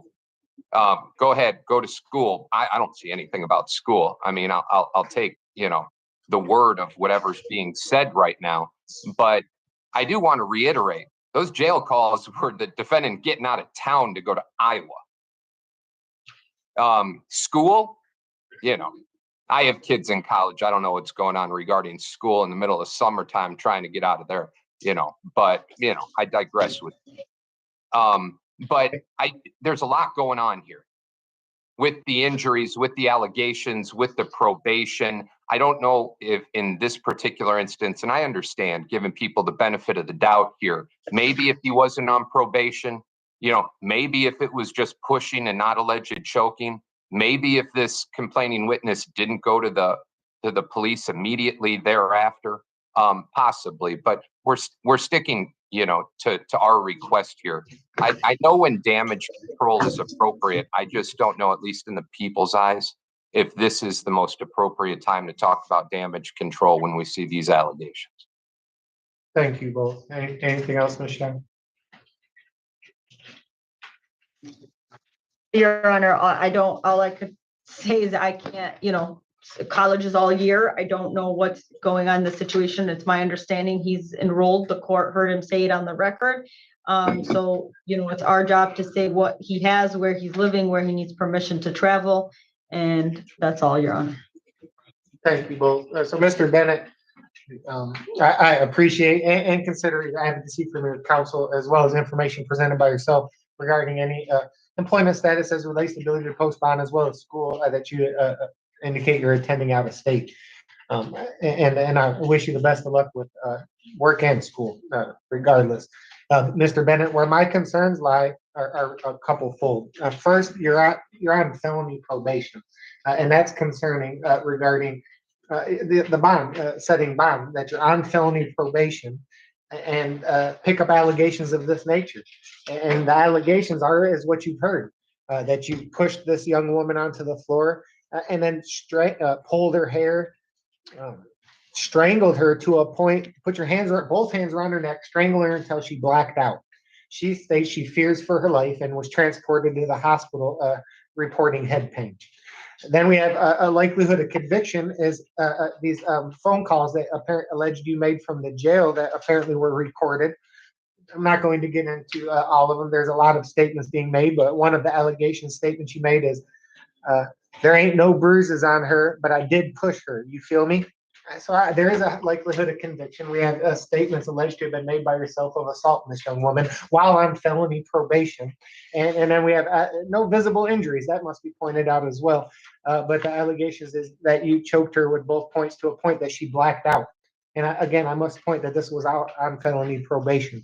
And I do have high concerns regarding her safety, given the allegations in the investigator's report.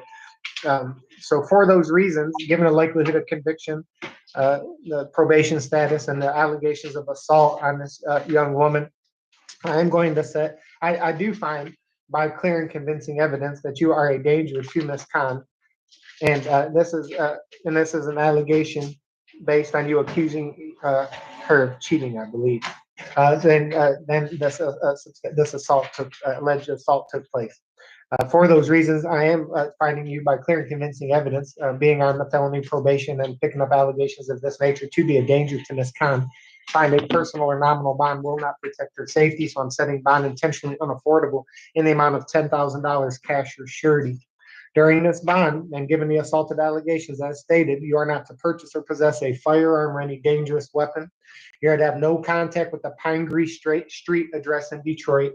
Absolutely no contact with the complaining witness, Ms. Khan, and that's no contact of any kind. No contact orally and writing through a third party at her place of residency, employment, or through any forms of social media. To ensure her safety, and given what's placed on the record, you will be filled with a GPS tether with a curfew of 9 p.m. to 6 a.m. You must tell your probation officer of this case within 24 hours of being released. If you are allowed to travel to California for school only if you provide the tether unit with proof of enrollment that shows you have classes that you need to go out to California. Otherwise, if you have classes and you provide proof, you're allowed to go to California for that reason. Mr. Bennett, you're always required to attend any in-person court dates as ordered, and absolutely no contact with Ms. Khan for any reason, and you must tell your probation officer of this case. Do you have any questions on your court dates or bond conditions, Mr. Bennett? Any questions on court? Go ahead. Most of this is alleged, right? Alleged. These are all allegations, yes. These are just, what's that? Never mind. Okay, Ms. Scheib, anything further?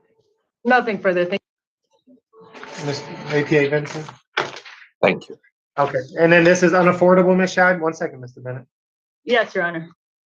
All right, so Mr. Bennett, I'm scheduling an unaffordable bond redetermination hearing 2 days from today, May 15th, 9 a.m. via Zoom from the Chief Judge McConaughey. If you're unable to post this bond, you'll see the Chief Judge or someone in his stead with defense counsel present. You'll have the opportunity to re-argue bond at that point. 2 days. Do you have any questions, Mr. Bennett, on your court dates or bond conditions? How much is my bond again? Like, what's the least I can pay to get up? It's $10,000 cash or surety. You're allowed to contact the bondsman. Contact the bondsman, yes. All right, good luck with school and work, sir, unless you have any other questions about court dates or bond conditions. Yes, Heather, yeah. You're welcome. State your name. You don't have to. Your name, sir? Husker. One more time? Stephen Husker. Thank you, Stephen Hofstra. You're here for a couple of reasons. You got a warrant for your arrest for failing to appear. We'll handle that matter first. A couple warrants. You'll be released on a personal bond, no dollar amount. I'm scheduling a pretrial via Zoom, May 27th, 8:30, 36th District Court, Judge Millhouse. Understood? As with any criminal matter, you have a right to remain silent. Anything you say orally or in writing can and will be used against you in a court of law. You do have the right to an attorney when present at questioning and at all future proceedings. If you cannot afford an attorney, the court will appoint you one at the public's expense. Did you hear and understand your rights, Mr. Huska? Sir. Thank you. This is complaint U 422-35317, Friday, December 1st, 2017. Possession of a glass stem containing possession of narcotic paraphernalia. Complaint U 648-02622, Thursday, July 28, 2022. Possession of drug paraphernalia. During this bond, Mr. Huska, there is no use of any illegal controlled substance. Understood? Sir. These are misdemeanors that carry up to a $500 fine and or 93 days in jail as a maximum fine and penalty. Recall warrant set aside KP Center, a not guilty plea. As a reminder, sir, personal bond pretrial May 27th, Judge Millhouse via Zoom. State your full name again. You have an additional case. Stephen Paul Husker. All right. And this apparently, you have a warrant for your arrest for failing to appear. Is that accurate? On case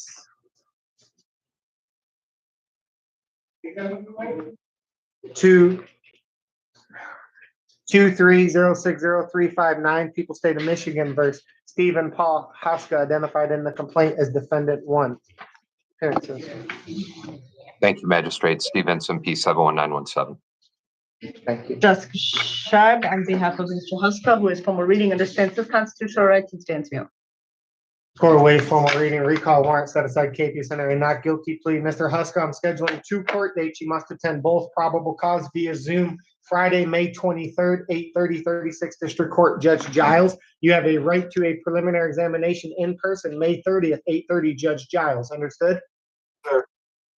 Thank you. It's my understanding, correct me if I'm wrong, counsels, warrant strike that November 26, 2024, $30,000 cash, failure to appear for exam. Is that correct? Yeah. And Madam Clerk, we contacted the judge and no authority to change. Is that correct? Thank you. All right. As my understanding, Madam Clerk just indicated they contacted the judge and I have no authority to change. So appearances. Thank you again, Steve Vincent, for the people. Regarding this matter, the people would stand mute.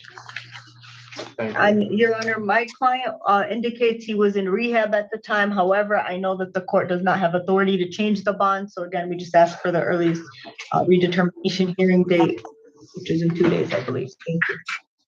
Thank you. I'm happy to hear that you're in treatment, Mr. Huska. I hope that's going well for you. Good luck with that. The bond, you have a $30,000 cash bond, and that was set by the judge when you failed to appear November 26th of 2024. As allegations of possession of controlled substance. I have no authority to change that bond, so it is going to be continued. During this bond, you are not to purchase or possess any illegal controlled substances, and that's unaffordable, counsel. And I'm setting, based on, thank you, based on Ms. Shah's representation, Mr. Huska, I'm going to set an unaffordable bond redetermination hearing 2 days from today, May 15th, Thursday, 9 a.m. via Zoom, Chief Judge McConaughey. If you're unable to post bond, you'll see the Chief Judge with defense counsel present and an opportunity to re-argue bond at that point. Do you have any questions on your court date or bond conditions, sir? In a sense, well, just one. This one about November. What is this about again? From 2024? Do you want me to read him the right there? Oh, sorry. Do you want me to read him the information, Ms. Shai? Sir, are you asking about the charges again, or are you asking about when you missed court? What the actual charges are, because I don't even remember this. Okay, so we went over it during the interview, but of course, we can go over it again if you want. I didn't hear. You want me to formally write him or read the charges? Yes, Your Honor, I guess. All right. Thank you. All right, Mr. Huska, this took place July 28, 2022. The allegation is controlled substance, possession, cocaine, heroin, or other narcotics less than 25 grams. It's a felony allegation, carries up to 4 years and or $25,000. Okay, no, you're good. I understand this one now. Yeah, they're showing 25 grams or less. It was a. Yeah, no, I don't want you to say. Don't say too much because you're getting recorded and the prosecutor's present. So, do you have any questions on your court date or bond conditions, sir? You're all set. Good luck with your continued sobriety. Are you, Ms. Shad, after this one, are you ready on the walk-in? For the Yes, recall? sir. All right. Your name at the DDC? Jesse Martin. Thank you, Mr. Martin, and good afternoon. Mr. Martin, you're here on case 250576005, People State of Michigan versus Jesse Allen Martin, also known as Jesse Martin, Jesse Allen Martin, for the people. Lisa Coyle appearing on behalf of the people. Jessica Scheib on behalf of Mr. Martin, with formal reading understands his constitutional rights and stands in. Thank you. Court waive formal reading and plea of not guilty, Mr. Martin. I'm scheduling 2 court dates. You must attend both. Probable cause via Zoom, May 23rd, Friday, 8:30, 36th District Court, Judge Jefferson. You have a right to a preliminary examination in person, May 29th, 8:30, Judge Jefferson. Understood, Mr. Martin? Do you understand your court date and times? I do. Thank you. Not guilty. Please enter on your behalf, Esteban. Your Honor, the people have, my understanding, he's pending sentence June 18th before Judge Servito on a drug and OWI case. I think it shows the Register of Actions, 25,000 cash surety with a tether. So in this matter, if he has a tether, I think this is where he was arrested out of the 16th Circuit for failing to appear on that case. So if he's got a tether on that, people have no objection to a 5,000 personal, Your Honor. Thank you. Response. No objections. Thank you. All right, Mr. Martin, this is a non-assaultive allegation. You have a lengthy criminal history. Sounds like you got issues pending. This is though non-assaultive possession of narcotics. For that reason, after review the report, I'm following both parties' recommendation. Bond will be set $5,000 personal bond. During this bond, Mr. Martin, you are not to purchase or possess any illegal controlled substance. Understood? Yes, sir. All right. Any questions on your court date or bond conditions, Mr. Martin? No. Okay. All right, you're all set. Yes, ma'am. Come on up to the podium. You're all set. Good luck, sir. All right, thank you. This is a recall of case 230457446, People State of Michigan versus Geraldine Jones. Your name, please. Geraldine Michelle Jones. All right, defense counsel. Mr. Reagan is welcome. Okay.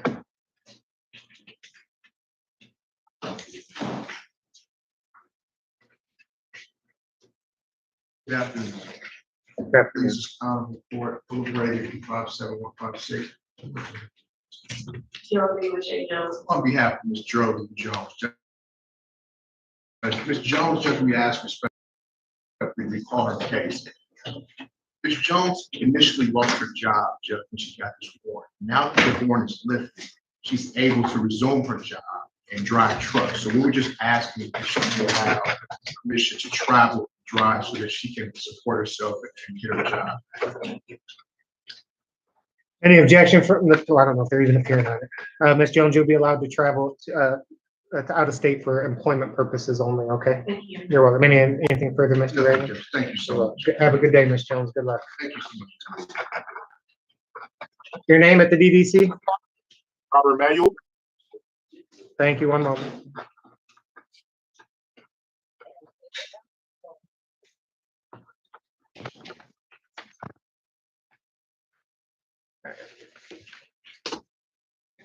All right, Mr. Emanuel, good afternoon.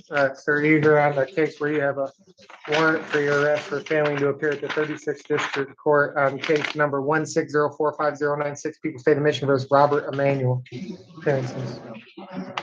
Thank Thank you, Magistrate. Steve Ensign, P71917. Thank you. Justice Schreiber on behalf of Mr. Manuel, who has full reading, understands his constitutional rights and stands guilty. For recall warrant, set aside KP Center and not guilty plea. Mr. Manuel, I'm scheduling an in-person hearing. You must come down to 36th District Court, 421 Madison, downtown Detroit on May 23rd, 9 a.m. Judge Austin Garrett, understood?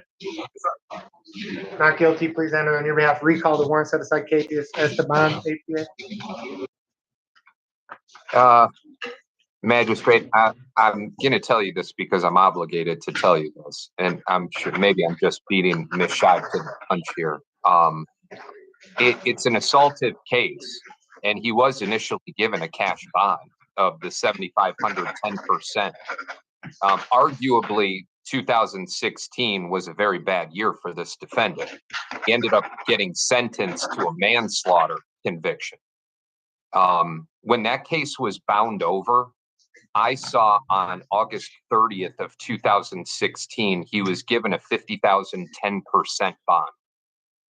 And this is for this defendant apparently punching somebody, then hitting their head, and then ultimately dying. So he gets the cash bond, and then I have this failure to appear about a month and a half later. So it would make sense that he would have been awaiting trial on that, because he ended up pleading October of 2016 and he was sentenced in November. So it's assaultive. I have a failure to appear. I mean, I guess I could still make the argument that, you know, he's a flight and he's a danger, but giving the defendant the benefit of the doubt here, I don't think this failure to appear was his fault. I appreciate the advocacy, Ms. Scheib. Thank you, Your Honor, and thank you for that. So this, yes, is almost it's a 9-year-old case, misdemeanor, correct? We don't believe the capias was any fault of his own, as explained by the people, lifelong resident, 4 kids. So respectfully asking for a personal bond. We're not aware of any incidents between these parties in the 9 years that have passed. Thank you both. Mr. Emanuel, this is an assaultive allegation. I've heard some of your history from the APA. It doesn't appear that this capias was any fault of your own. This, as stated, is an allegation back in 2016. It is charged as a misdemeanor. Given it's a concerning allegation of you punching this young woman in the face with a closed fist, and for those reasons, and given the histories indicated by the APA, I'm going to set bond at a 10,000 personal bond. You'll be released. But given assaultive allegation during this bond, you are not to purchase or possess a firearm or any dangerous weapon, and no contact with the complaining witness while on bond, Ms. Washington. No contact of any kind, orally and writing, through a third party at her place of residency, employment, or through any forms of social media. Mr. Manuel, do you have any questions on your court date or bond conditions, sir? Oh, sir, thank you. God bless you. You're welcome, Mr. Manuel. Good luck.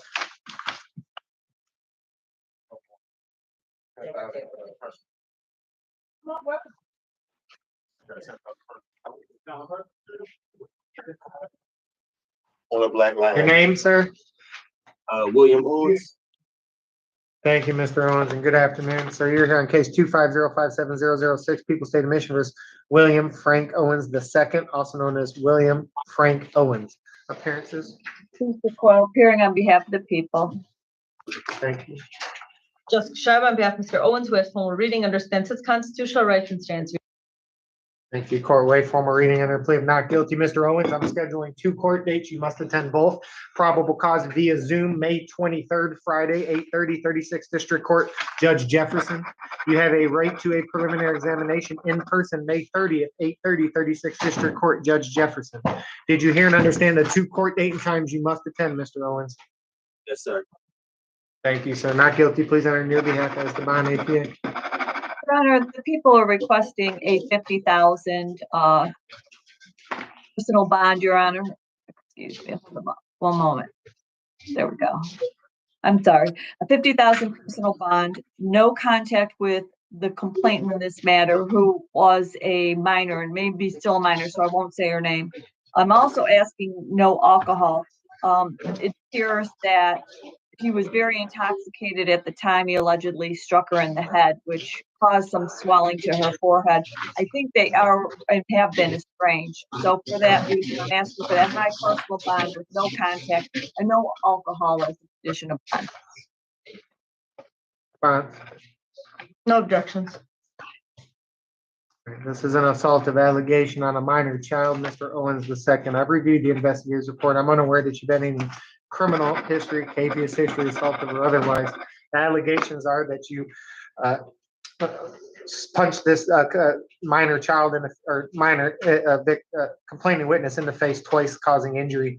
And it's alleged in investigator's report that you became highly intoxicated and then drove off. We're unaware of any history. This took place in end of 2024.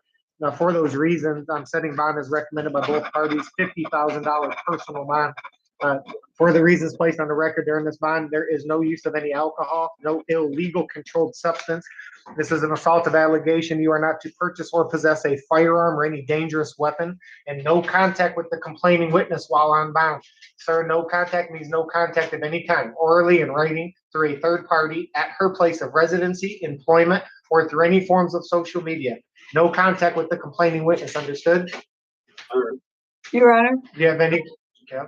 I don't mean to interrupt, but I, in full candor, he does have an old conviction, and I don't think it will make any difference, and that's why I didn't mention it. It's just a carrying and lawful intent and domestic violence back from 2013. I appreciate that. Thank you. I feel comfortable with the conditions of bond given this allegation, AK, but I thank you for bringing that to the court's attention. Mr. Owens, do you have any questions on your court date or bond conditions? Court dates or conditions? No. Ms. Shive, anything? Nothing further. All right. Thank you both. Thank you. Thank you.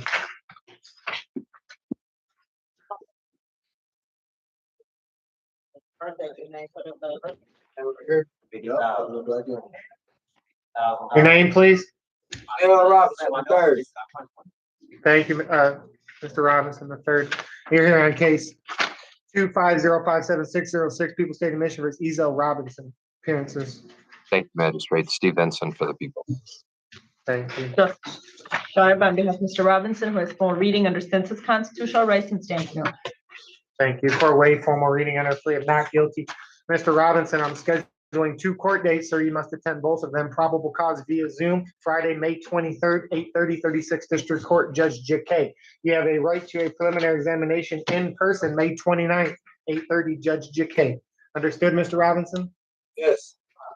Thank you. Not guilty. Please enter it on your behalf as the bond from the people. Magistrate, we're asking for 20,000 cash or surety. We're asking for a tether as well as a curfew. I'm sure you know this, Magistrate. I know defense counsel knows about this. The Honorable Chief McConico always says in redetermination individuals based on these kind of allegations, just don't do it because you may find something you don't like. And in this particular instance, we have a defendant allegedly who found something in his girlfriend's phone that he didn't like, and he allegedly ended up beating her. And we have the allegations of the punching, the choking, and the dragging, and the hitting the individual multiple times. But then we have the UTA, the unlawfully driving away, because then after he assaulted her, he allegedly ended up taking her car. Unlike some of the assault with intent to do great bodily harm less than murder cases we've had this afternoon, this defendant is a HAB 4th offense notice. And he has spent substantial time in prison because he was previously convicted of a felony firearm 2nd offense notice. Based on the allegations and the charges, based on the fact that this defendant is a 4th offense HAB notice, we're asking for the cash. We find him to be a danger. It's an incident that just took place. I see it a couple of days ago. We would be asking for monitorization. We would leave up to you, Magistrate, if you're willing to consider whether it be curfew or house arrest. Thank you. Response. So, Your Honor, my client is not on probation or parole or anything pending. Although he has priors, they're non-assaultive. He is employed, Your Honor. He has an associate's degree. He's a lifelong resident. I'm not aware of any CAPIS history whatsoever. He indicated that he lives alone. He understands no contact. These are allegations. He's presumed innocent unless proven guilty beyond a reasonable doubt. Respectfully asking the court to consider a high personal bond, no contact, and if the court is not inclined to do that without a tether, I ask that he be allowed to go to work while he fights these allegations, because at this time they are allegations, Your Honor. Thank you both. Mr. Robinson, you've got good counsels advocated well on your behalf. I've reviewed the investigator's report. You do have a number of felony convictions, which is considered and noted they are not assaultive. So those convictions don't hold as much weight for bond as the following concerns. The concerns are the allegations that you assaulted this young woman in a number of ways. It's alleged first through some liquid onto the walls and then causing apparently some of it to get on the complaining witness, proceeding to allegedly state, if you call the police, I will kill you. And then that apparently escalates to a point that you followed the complaining witness down a stairwell, started choking her in a stairwell with arms around your neck with both hands. It's alleged that she attempted to get away when you grabbed her by her hair, dragging her and hitting her on the head several times. These escalation of assaults, as well as the allegation that you threaten, if you call the police, I will kill you, give high concerns regarding this individual's safety. The court notes you have no assaultive history, and then it further alleged that you took her car and left the location, apparently. In order to set an unaffordable cash bond, Mr. Robinson, the court must find by clear and convincing evidence you are either a flight risk, a danger to a particular individual, or the danger to the public. Here, given the number of assaults that seem to have escalated into a physical assault, as well as threats to kill the individual, those allegations, I do find by clear and convincing evidence you are a dangerous complaining witness. Find a personal or nominal bond will not protect their safety. For those reasons, I'm setting an intentional unaffordable cash bond at $10,000 cash or surety. During this bond and given to the assaulted allegations, as placed on the record, you are not to purchase or possess a firearm or any dangerous weapon. You're not to go anywhere near the East Jefferson Street in the city of Detroit. No driving unless you have a valid driver's license based on the allegation of you taking the vehicle without the complaining witness's permission. And as stated, the allegation of threatening to kill this individual, as well as the escalation of assault, you will be fit with the GPS tether prior to being released with a curfew of 9 p.m. to 6 a.m.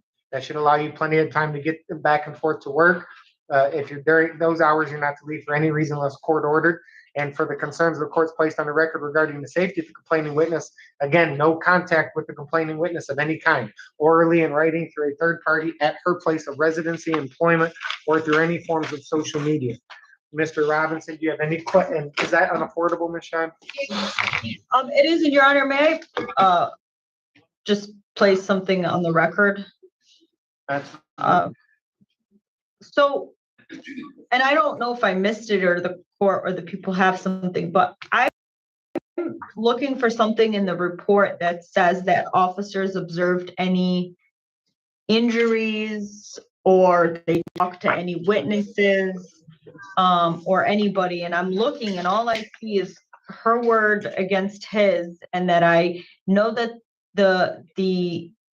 I don't see any injuries or medics or that they observe anything on the complaining witness. And the only witnesses is the complaining witness and the officer that could testify to responding to the police run and that's it. But nothing about anyone observing anything or injuries or anything like that. So I think it's important to know, and if it's in here, I missed it, I'm sorry, but I'm looking and I can't. Right, and I appreciate the advocacy council, and I don't see that either. I don't see any. I don't see them addressing injuries one way or the other. To be honest with you, and I didn't know injuries. And the reason for my bond, my high reason for my bond is the threat to kill, indicating if you call the police, I will kill you. And that allegation, there are allegations of escalations of assault as stated and noted. I'm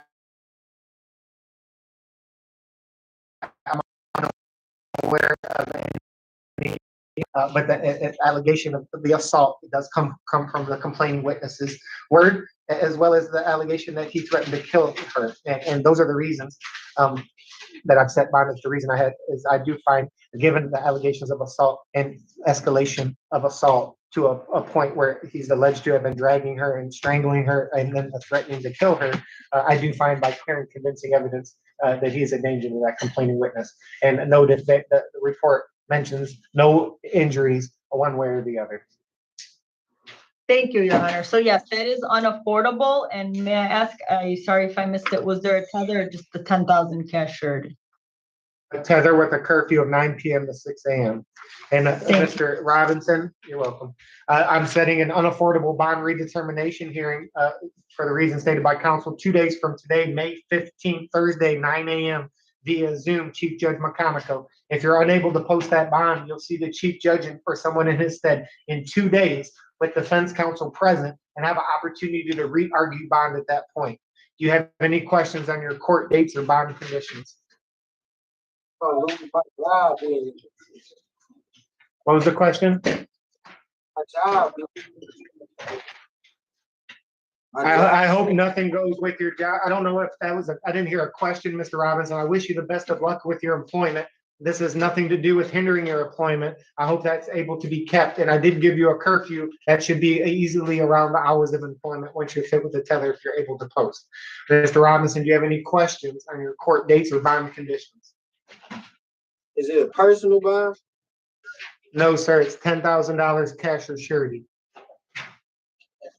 Any other questions on your court date or bond conditions? No. Anything further from defense, Ms. Schreiber, APA?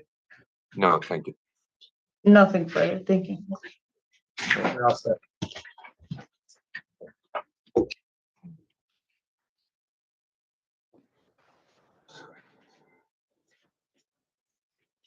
Or your name? Yeah, Damon Bank. Thank you, Mr. Bay. Good afternoon. You're here for a couple of reasons. First, we're going to handle some matters. We have warrants for your arrest. Failing to appear at 36th District Court on these matters, Mr. Bay, you'll be released on a personal bond, no dollar amount. I'm scheduling a pretrial date via Zoom. You must attend May 28th, 8:30 via Zoom, 36th District Court, Judge Yancey. Understood? Yes. Thank you. As with any criminal matter, sir, you have a right to remain silent. Anything that you say orally or in writing can and will be used against you in the court of law. You have the right to an attorney at questioning and at all future proceedings. If you cannot afford an attorney, the court will appoint you one at the public's expense. Did you hear and understand your rights, Mr. Day? Yes? Yes. Thank you. These are tickets SP 1297618, January the 14th of 2022. Count 1, drive while license suspended. Count 2, no insurance on the 05 Dodge. SP 1468763, July 18th of 2023. Count 1, reckless driving. Count 2, no insurance misdemeanor on an 05 Dodge. Count 3, drive while license suspended. SP 1494627, September the 4th, 2023, open alcohol in the motor vehicle as a driver. Count 2, failed to display valid license not on person. SP 1540926, February 24th, 2024, drive while license suspended. These are misdemeanors, allegations carrying up to a $500 fine and or 93 days in jail as a maximum fine and penalty. Recall warrant set aside capias not guilty. Plea is entered. Mr. Bay, you have a personal bond. Pretrial via Zoom, May 28th, Judge Yancey, 36th District Court. That's a no dollar amount personal bond. You have an additional case, Mr. Bay. State your full name again, please. Damon Bay. Thank you. And this is on case 25057-609, People State of Michigan for Damon Maurice Ruffins Bay, also known as Damon Maurice Ruffin Bay, Damon Maurice Ruffins Bay, Damon M. Jones, Damon Bay, Damon Maurice Bay, Damon Jones Bry, Damon Ruffins Bry. Parents for the people. Lisa Coyle appearing on behalf of the people. Jessica Shiva on behalf of Mr. Bay, who is formal reading, understands his constitutional rights and stands mute. For a waive formal reading and a plea of not guilty, Mr. Bay, I'm scheduling 2 court dates, sir. You must attend both of them. Probable cause via Zoom, May 22nd. That's a Thursday, 8:30, 36th District Court, Judge JK. You have a right to a preliminary examination in person, May 29th, 8:30, 36th District Court, Judge Jakay. Did you hear and understand those two court date and times you must attend, sir? Yes. Not guilty, please enter on your behalf as the bond from the people.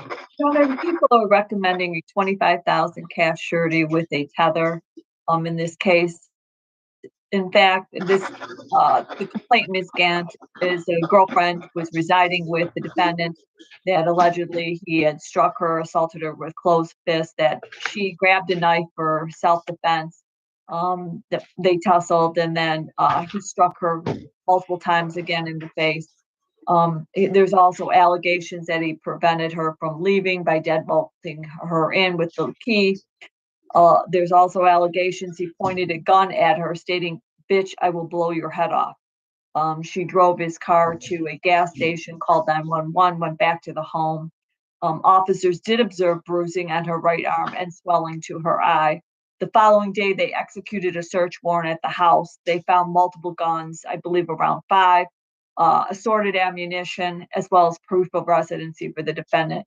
Your Honor, I believe this just occurred allegedly on the 10th, so this is just recent. I do not see an assaultive background for Mr. Bay, but this is highly assaultive. The fact that there were guns at the house that were found, corroborate her rendition of what she believed occurred. So for that reason, I'm asking for a 25,000 cash surety with a tether, because I believe he's a danger to her. Thank you, respond. Yes, Your Honor, a couple things. So, she lives there as well. So the guns could be for anybody. And he's not on probation or parole or anything pending. He denies all of these allegations and maintains his innocence. He says he didn't pull a gun on anybody. There is no witnesses to any of this. Allegedly, she runs to a neighbor's house, but yet a neighbor doesn't want to call the police. Find interesting. And then, she says she's locked in, but then she somehow gets out and takes his car with his keys and leaves with it. And then she goes to a gas station, asks someone to call the police. Then she allegedly returns to the location to return the car, which, if you're running from someone or you're scared for your life or they just pointed a gun at you, you would not drive back to the same exact location, back to the same person who just pointed a gun at you. You would wait wherever you just went and ran for safety, or took my client's car and stayed there and waited for police. But yet she goes back for some reason, which it doesn't say why. She also refuses medics, and there's nobody to witness any of this. So there's just things that are not making sense here, Your Honor. And there's two sides to every story. We have a report. All of these are allegations. My client in his 44 years has nothing assaultive on his record whatsoever, nothing pending, is employed, is a college grad, has 8 kids, has the family ties, community ties, no capious history. But, there are things in here that just, if you, again, fear and leave and you're locked in, but somehow you get out and you take the car, I don't know why you're coming back to the location. So I'm asking the court to keep that in mind. We're here for arraignment, and given that there's nothing assaultive, asking the court to consider a high personal bond, no contact. If the court is not inclined to do that without a tether, then I ask the court that allow him to go to work and work only, since he has nothing assaultive in his 44 years and nothing pending. Thank you. What's his work hours? Sir, what are your work hours and work days? I know where you work. You don't have to put it on the record, but just the court is asking work days and work hours. Monday through Friday, 7 a.m. to 4 p.m. Thank you. Okay, so Mr. Bay, you've heard advocacy from both parties. You did a good job on their respective behalfs. I consider a number of things, Mr. Bay. As your counsel's pointed out, you have no history, criminal assault history or capious, nothing on this matter. This is an allegation that took place 3 days ago. The concerning allegations are the multiple assaults that alleged to have led to a threat on this individual's life, as is alleged in the investigator's report. that you struck the complaining witness multiple times with a closed fist in the face, and then proceeded to return with a black revolver, pointing it at the complainant and stating, "I will blow your head off," and then fleeing the complainant fleeing the location. The allegations are that officers observed bruising on the complainant's right arm, swelling to the eye. I see a number of firearms were recovered, as noted by your counsel. Apparently, you and the complaining witness both reside this location, and that's noted and taken consideration. Also, Mr. Bay, as stated, you have no history, criminal or capious. These are allegations that I do find concerning regarding the safety of this complaining witnesses, as it's alleged to have started with an argument, verbal altercation, then led to a allegation of you punching this complaining witness in the face with your fist, then further escalating to a point of you getting a revolver, threatening to blow her head off. And for those reasons, I do have concerns regarding the safety of the complaining witnesses, and lack of history and advocacy from both parties. The bond will be set for those reasons at $50,000 personal bond with the following conditions. During this bond, and given the assaultive allegations, you're not to purchase or possess a firearm or any dangerous weapon. You're not to go back to the Prairie Street address. Stay away from that area until told otherwise. No contact with the complaining witness, Ms. Ganson. That's no contact of any kind, orally in writing through a third party at her place of residency, employment, or a verbal altercation to a physical to threaten life with a weapon. I am going to fit you with the GPS tether with a curfew of 9 p.m. to 6 a.m. Hours to remain at your home, nowhere near the complaining witness, not to leave for any reason unless court ordered or medical. If you have property or anything at the location you're looking to retrieve, you can have a friend or a family member and retrieve your belongings, but you're not to go anywhere near the complaining witness or the Prairie Street till told otherwise by a judge. Do you have any questions on your court dates or bond conditions? Yes, on a bond. People or defense, any questions on your court date or bond conditions? That's my house. I don't have nowhere else to live. She doesn't. That's my only address. She doesn't live there. That's So, Your Honor, I asked, so the thing is, I have her, I know that's what my client's saying, but the address that's listed for the complaining witness, I believe, is the same address. And I know the people indicated that they reside together. So I don't know if they have any further information. I know the court goes with, what's in the report, unless there's some independent, I don't know if the people have. And I believe you indicated, I don't mean to cut you both off, but I listened to both of this. I believe, Ms. Scheib, you indicated that she resided there, and it could be her guns as well. That's what I thought I heard.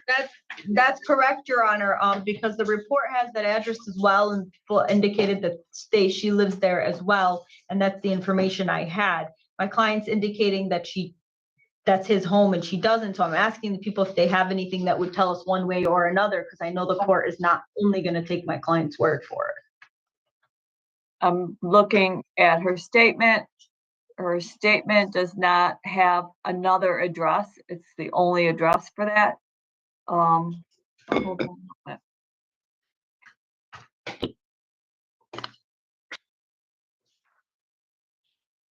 It's the only address I see for her.